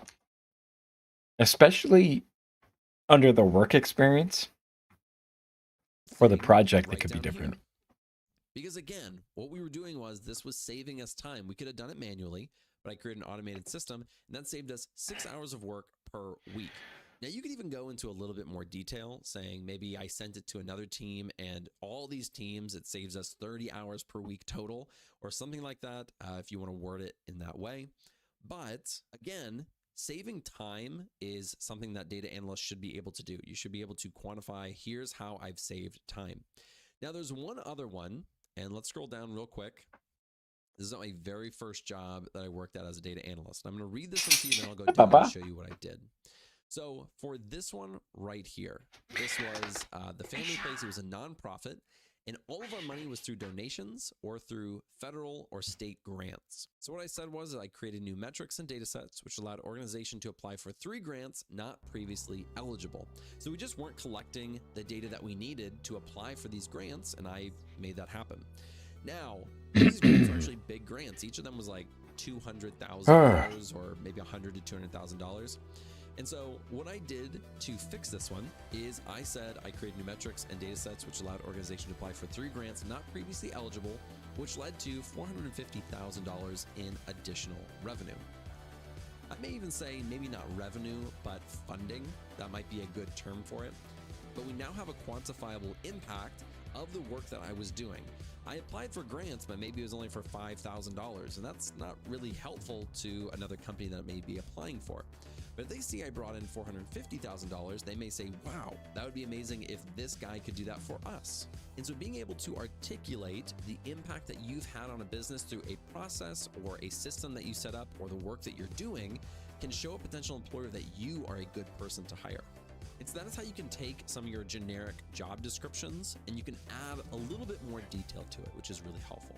Now, I know that quantifying things like this is not super easy, but just ask yourself a few questions. Am I making my company money or am I saving my company money? If your answer is yes to any of those, then go down deeper. How much time did you save? How much money did you save? How much money did you earn from doing this task? Honestly, this doesn't have to mean exact science. You don't have to kind of measure it down to the minute that you're saving. Just give estimates. How much time about are you spending on this type of work per week? And then if you are able to automate that, then hey, you save that much time. Or if in this case, you applied for new grants, how much money are you making from those grants for your company and funding? And so you can do that with each of your job descriptions, and then you can again go through and fix that and quantify it. Okay, cool. Yeah, feeling good about that. Feeling good about getting that all set up, quantifying that. So we'll keep that in mind as I go and redo my resume. Let's see, adding hyperlinks to projects. This is just going to be a technical thing, I think, or like whether or not you should or not. In this lesson, I'm going to show you how you can link to your projects in your resume. I'm not just talking about putting your actual project in your resume like we have down here. I'm talking about actually going over and we're going to come over here. This is pretty much standard practice, I think, these days. Should link to your GitHub. In the next lesson, I'm going to show you how to do all of this and put all your projects in and create your portfolio website, and we'll dive into all that. But let's say you're already at this stage, you already have a project created, and it's somewhere on the internet. It doesn't have to be here. Well, let's take this one right here. We have this movie portfolio project. Let's scroll down. We have all of our code. I'm sure some visualizations, and this looks great. And so we want to hyperlink this right here. So we're going to take this link. We're going to go back to our portfolio. And what we're going to do is we're going to highlight over where this project needs to go. And this is just something that I think goes kind of above and beyond. Then we're going to go up here to the search. We're going to type in hyperlink. Now you can add or insert. We're going to say add hyperlink. And there's a few different ways you can do this. What we're going to do is existing file or web page. So ours is the web page. We're going to put in the address. So we're pasting in that URL. We're clicking OK. And as you can see right here, if we hover over, it says control click to follow the link. So let's hit control. We're going to click on it. And it's going to take us to the URL that we posted. And so this is something that I would do for every single one of these projects. Now, the reason being is because when they come in here, they're going to see that there's this hyperlink. You can keep it blue, you can keep it underlined, or you can, let's format painter this right here. You can even keep it the same thing, but when they hover over it, they'll still be able to click on it. It doesn't have to be that blue right there. Let's come back over here. And so hyperlinking to this, or you can put something like right here, you can say click here or something like that. Really whatever your preference is, honestly. Let me hit Control Z real quick. But you can hyperlink to that. And then again, once you have that whole portfolio website set up, which we'll be doing in the next module, you can put your portfolio website link right up here so they can go and look at all of your projects together. I think that kind of goes above and beyond. So with all of these things, you should be able to set up a really great resume using the templates that we've had and what we've looked at in previous lessons. Be sure to fill out all of your information that you've done.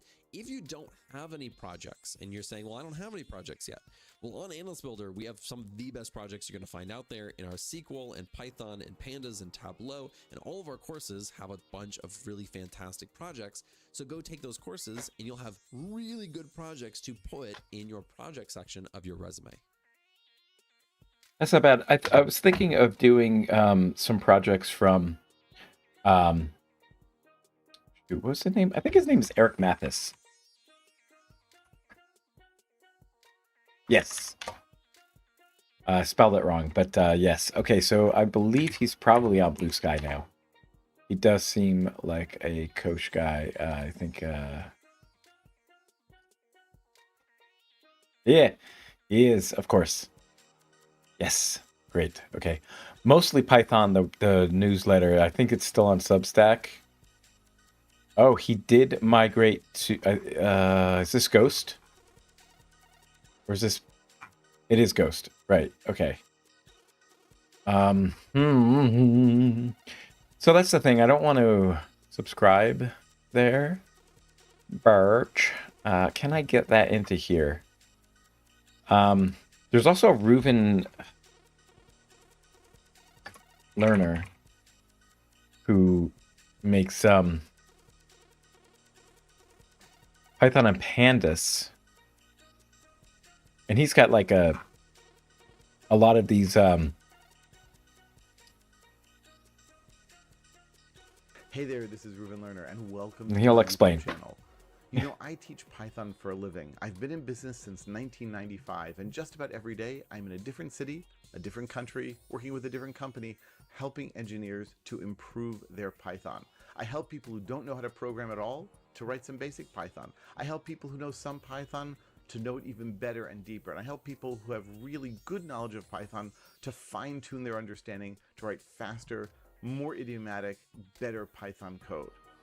This YouTube channel is for you. If you are trying to improve your Python, I share all sorts of tidbits here, usually from the courses that I teach every single day.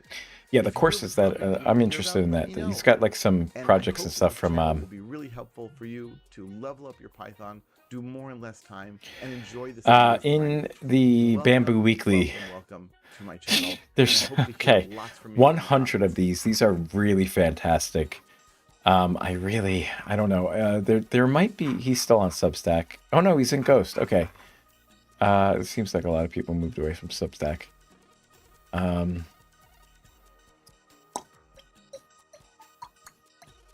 Sports betting, retail sales. So actually, he's got so many of these now that we can be very targeted in which ones we do.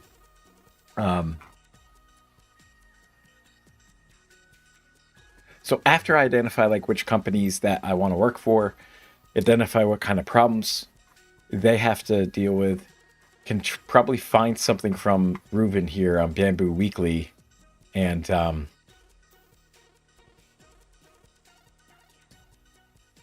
I'm distracted.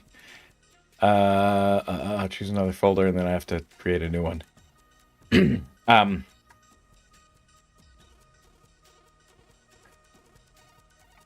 Analysis projects. And there. Okay. I can find like one of his Bamboo Weekly things and just maybe try to do that. Can you go like to all of them? Page 2. And now, like, what is the resource ID thing here? The URL. Let's say like cyber attacks. If I go to this one, oh, it's BW79. So we have to like, we can't actually. It's going to be the title as well. That's a shame. I wish it were just like as easy as just going to here and doing like BW78. But we can like search through here and just like pick out some. So I think that that's probably what I'll try to do. So I'll pick some projects. So small projects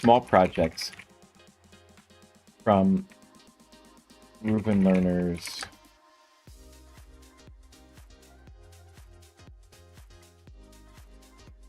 Bamboo Weekly. What do you call this? A newsletter? Is that what it is? Pick small projects from based on my target companies. There we go. My target companies and the industries. There we go. Okay. I'm feeling a lot better. I'm glad that I took yesterday off. I was getting very overwhelmed by this task. Overall, just jumping into this and just having like everything there. But I have to remind myself that like I can't solve everything in one day. I can only, move the ball forward. Move the yardsticks a little bit. So he has these ones, but you have to be a subscriber. And to subscribe, I think like for the year, all weekly questions and that. So you get the first 2 questions and answers from each week's Pandas puzzle. Oh, you can do free? Oh, wait a minute. What am I doing?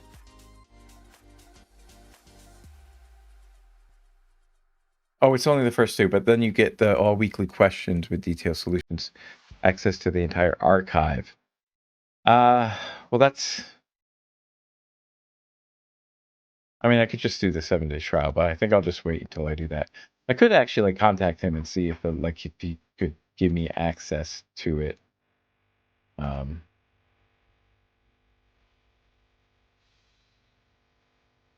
Maybe I should do that. Is this the like Home Depot theme? Upbeat corporate rock. Or upbeat energetic rock. The Valium.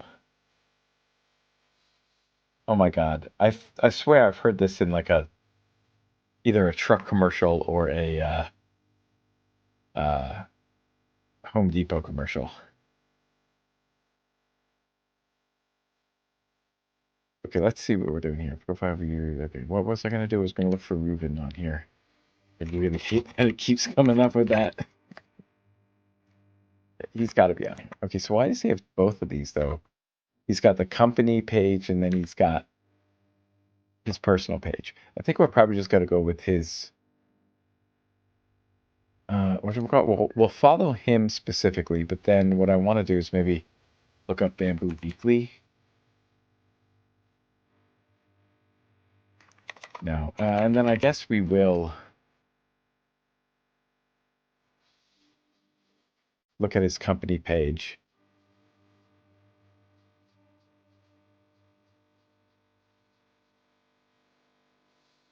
Okay, so it's not. This is not going to be useful. So just his personal one, I think.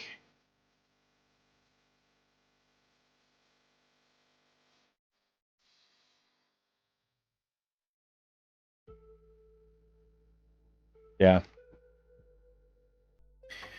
Don't use dot notation. What, really?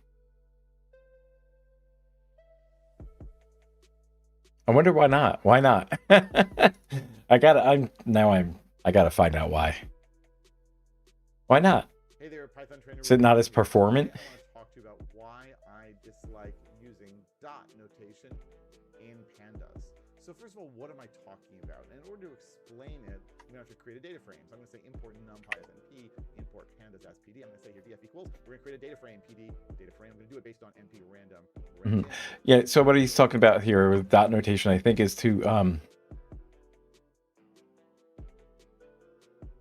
I don't think he's talking about like retrieving things or like filtering down from a data frame and then like performing operations on the results and doing that with the chaining, method chaining, I think is what that is usually called.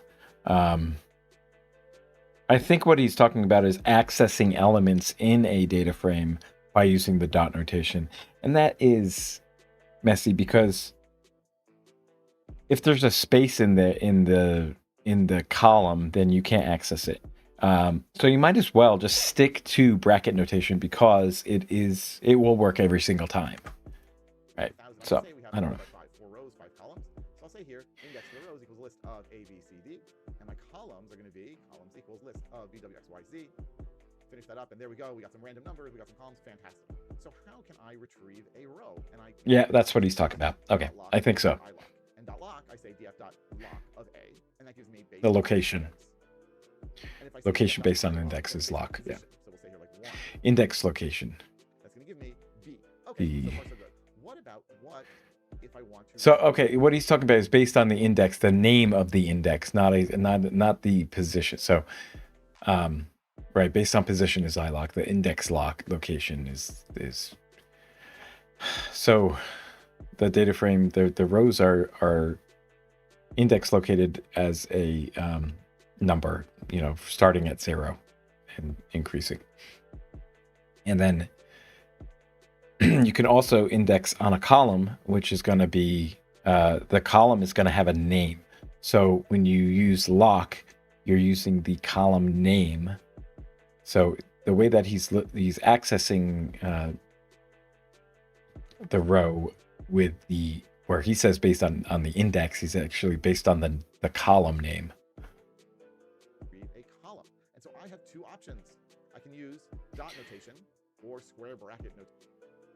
Or so I should be careful here. It's not the column name that based on the index. It's on the value of the index column. So you're finding the value of the index column, and it will retrieve the row for that entry.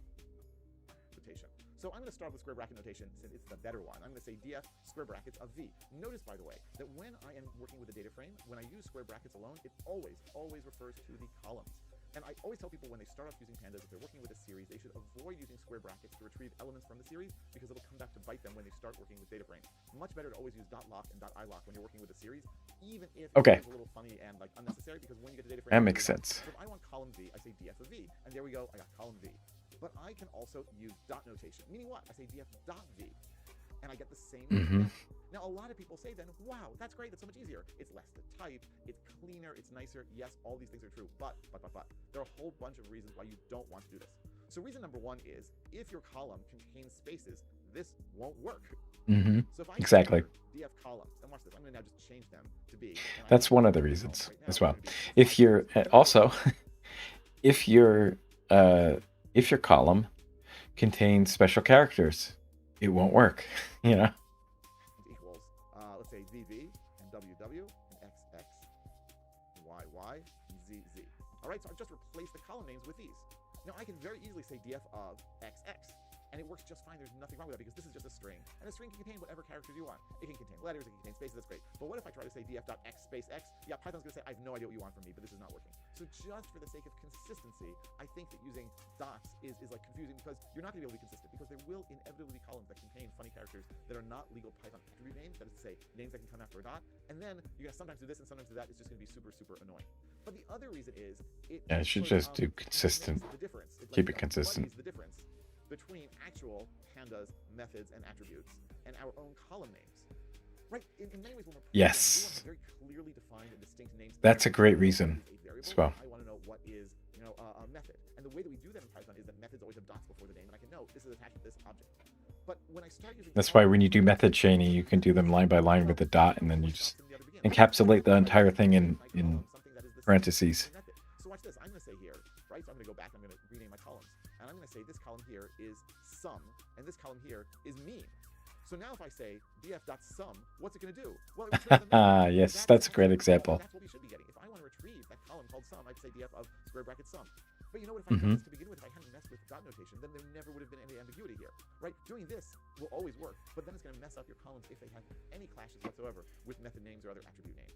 So for these two reasons alone, the confusion, the consistency, and the number of the special characters, I guess that's three reasons, right? For those three reasons alone, I think you should really avoid dot notation. Now, do I sympathize with the people who say it looks cleaner and it looks nicer? Yes, I do. I absolutely do. But the most important thing in Python, and I would argue in pandas as well, is readability. The most important thing is to read your code later on and make sense of what's happening with it without having to sort of dive into it and really get into the headspace of whoever was writing the code. And remember, the person who will probably be modifying your code is you a year from now. And are you going to remember why you sometimes use dots and sometimes use square brackets? Probably not, at least if you're like me. So try to be consistent. Use square brackets with strings. It's just way easier. And yes, you'll have to type a bit more. But what's this melt do in pandas? Oh. What do you think about this? Let me know in the comments. I'd love to hear from you. Don't forget to like and subscribe, and I'll be back real soon with lots more videos. This was 9 days ago. See you then.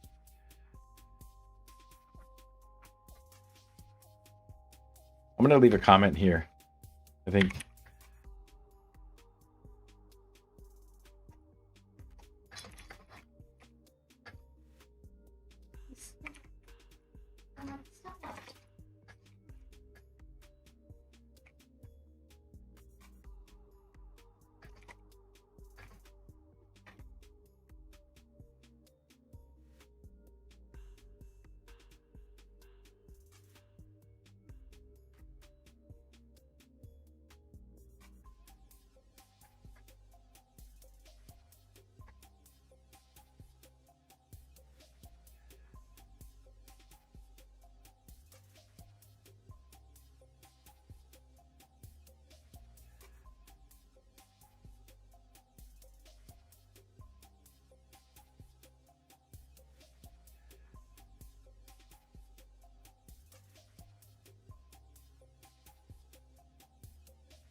Do we want to choose this one, the free? But, oh, you know what? No, I'm not going to do that. We'll have to find access to that.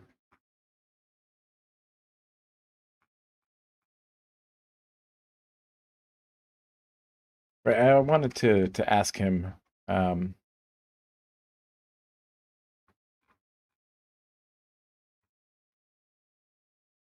I guess once I get to it, do that.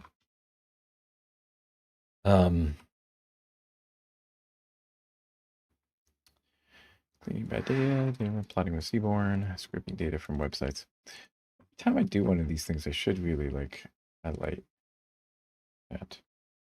Oh, it's almost time to pack it up here for the day. I think it's been a pretty good day. Okay, so I've got Eric Mathis. I'm going to use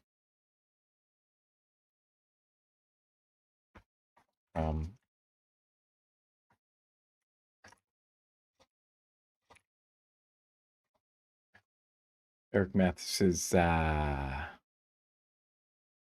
mostly Python.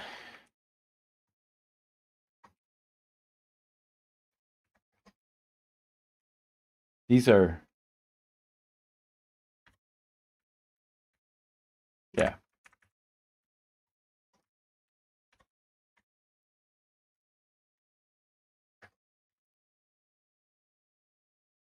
Mostly Python, Bamboo Weekly as well. So I just want to note those things, and I want to. Oh, he wrote a book again? Oh no, somebody else did. Django Automate All.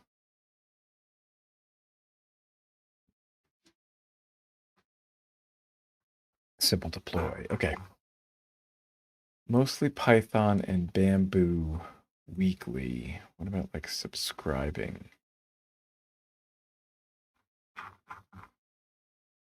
Sign up maybe?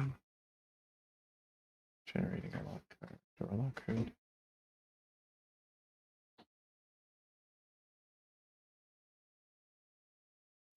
So he has some pretty good examples. I think he did something with weather data that I wanted to kind of replicate for my own area and for other areas across the country. So that was one thing I wanted to do. One project would be nice. Does have a so you can do free immediate access to all public posts, access to all paid posts after a 6-week delay. So I like that part of his model here. And so I think I'll choose that, and then I guess I'll go to check the confirmation off screen here because I just don't like to have my mail up in the on screen. And we are having serious troubles with this. What do you call it? Okay, monthly Python. We gotta do that generated real quick. Okay, so we signed up with Ghost, but that's okay. So the question is, can I use an RSS feed for grabbing that? Let's see, can we get RSS? Just read. Just read. Oh, okay. Cool. About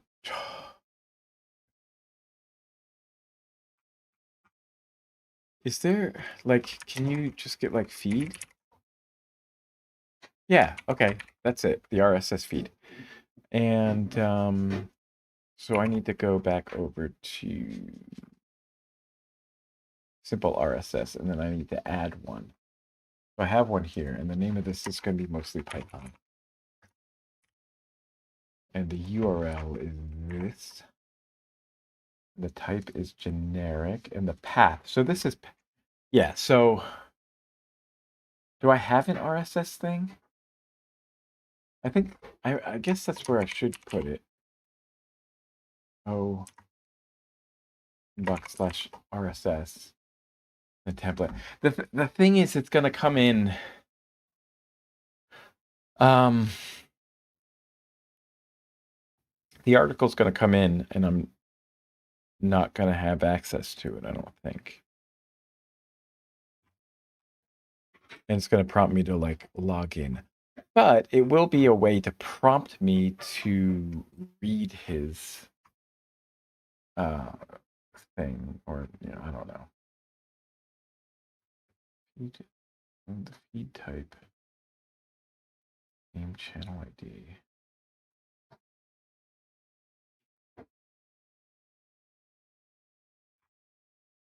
Oh, well, that's interesting. There's another type of feed type. Generic, and then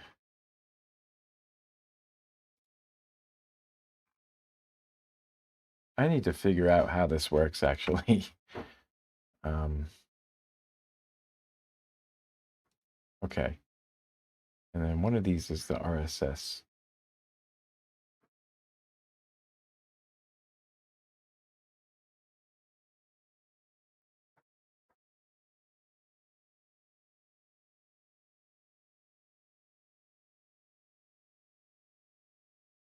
Second.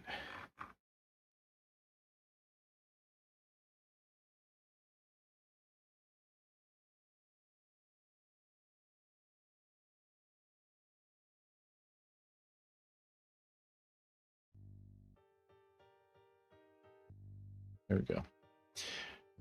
Okay, so we've got Reuben Learner up there, and then we've got his. Does Eric Mathis have one? I don't think he does.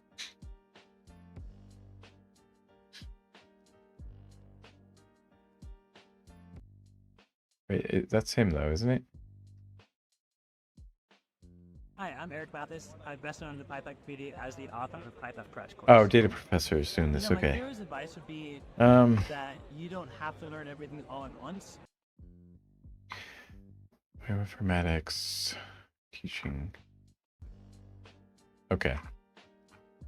You like those people, but we do have Reuben. What if he's on here as well? Learner Python. Okay. Oops.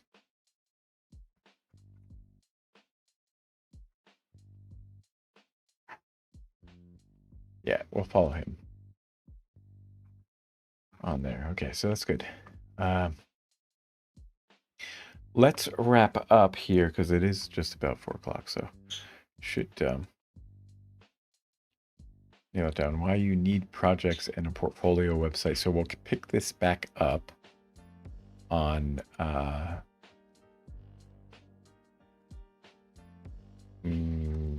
tomorrow probably, or I think maybe I should wait until Monday for this because I just need to start making a plan. Let's see who is calling me here. Who the fuck are you?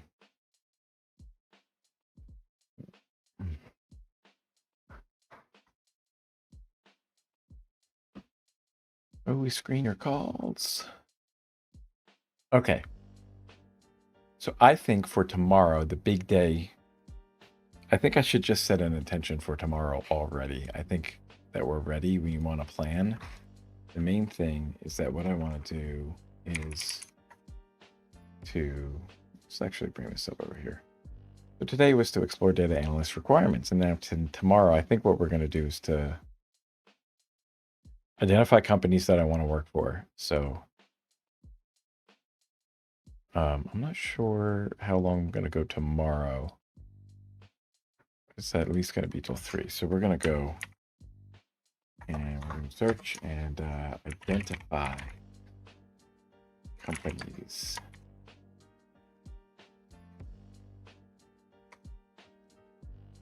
Identify companies or industries I want to be in.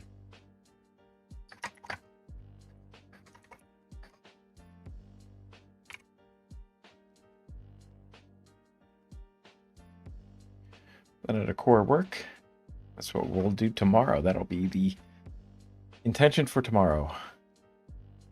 Also do need to do a weekly review. And part of my weekly review should be like reviewing my notes and stuff. But we'll see. Okay, so we'll pick this back up tomorrow. And I'm gonna go over to my Obsidian and try to wrap up some thoughts here. Okay, so we did this. We did get, let's see if there's any other analyst builder. There's quite a few, right? Key sections, what employers really want. I think those are the only 4. So I think we got all of them. There we go. I'll gather requirements in data there. So we're going to be using this document extensively here for the project notes. This is ideas going into this. The skills I want to showcase, the experience I need to showcase as well, domain expertise, responsibilities, and this comes from Alex's course lesson there, was gathering data, various APIs, and cleaning pre-processed data. So data collection, data manipulation, data serving, reporting, documents, visualization, dashboard. We can unpack those things as we go along. Deliverables going to be slideshow presentation, a YouTube video, and a blog article. I think those 3 things should be good. Among others, like we can unpack these as well. Could be visualizations, reports, things like that. And part of my plan is to identify and reach out to recruiters working with the companies I want to work for, find fellow analysts to collaborate with via Analyst Builder, Discord, or others. I want to document the process clearly, right? And that's going to go into that blog article there. We want to read Winning the Room by Bill Franks, creating and delivering an effective data-driven presentation. Complete Landing a Data Job course by Analyst Builder Alex Freeberg. I forget how he pronounces his last name, aka Alex the Analyst, right? And I'm going to want to tailor my resume to each job description. So 1 job description, 1 resume, a unique job description, unique resume. Create resume with human viewer in mind. Skills at the top. The next relevant section, which I think is going to be projects, because I'm not sure. I think I might put the work experience up there. It really depends. I'm going to have to cross that bridge when I come to it. Quantify every bullet point in my experiences. That's always been a difficult one for me. So that's going to be a thorn to pluck there, and picking small projects based on my target company's industries. And some of those sources I can get project ideas from Ruben Lerner's Bamboo Weekly, Eric Mathis's mostly Python newsletter. And I can keep fleshing these out. I can keep finding other sources of projects. I know that Driven Data, I think, has some resources. What's the other one? I feel like I knew of one other at some point, but I can't remember what it was. It'll probably come to me. Just digging at the recesses of my mind. All right, and then I had a big question, and that's how am I going to showcase experience with cross-functional teams for my portfolio projects? I don't think that's going to be really possible. And Alex, the analyst, actually talked about that in his one of those sections when he was going over the resume. That collaboration, or I think this was when he was talking about what the employers were looking for, right? What employers really want. And that's effective problem skills. No, maybe it was something else. Maybe marketing yourself. Yeah, I think that was this one. Join data analytics communities and participate in discussions, forums, collaborative products. I mean, this is just going towards getting your name out there. Okay. So, wow, pretty big day. Big day today. Felt pretty good. Feeling like I can do this. Feeling like I can work this process and get there in the end, you know? I want to just adjust this part, I think. Oh, never mind. Okay. Companies I don't want to work for. So I want to start fleshing out companies I want to work for so that I can start looking into those and finding which problems I want to focus on. And then, okay. So we're going to have to do a weekly review. We might have to extend this planning session like until next week. And next week might be planning as well.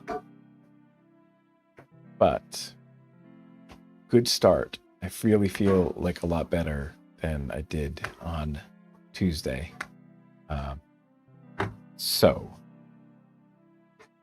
good progress. I think it's good progress. Oops, got some LinkedIn junior analysts there. So that's it. That's it for today. I will see. Nobody watched this today, I don't think so. Not live, at least. So if you want to watch, please hit subscribe. And actually, let me get this up. So yeah, please hit subscribe and ring that bell to get notified when I'm live. It's going to be like, you know, around... My time is, so I'm in Arizona, so it's going to be, you know... Pacific time minus 1 hour, or plus 1 hour. Yeah. Pacific time plus 1 hour. So, usually from 9 to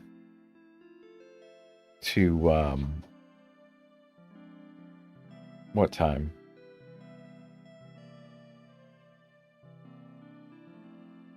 Yeah, from like 9 to 4, I think. That depends. It definitely depends. So, anyway, I hope some people are starting to see this, starting to join up with this. So please, like, join me on my journey. If you're looking for a role in 2025, regardless of what industry, I'd love to have you along here. And just pop this, you know, put me on in the background. Let's work together. You know, co-working in public, basically, right? So, like, just, you know, interacting on the chat, hopping in. Check in on each other, and we can do this. We can get hired in 2025. We can do this. Let's go.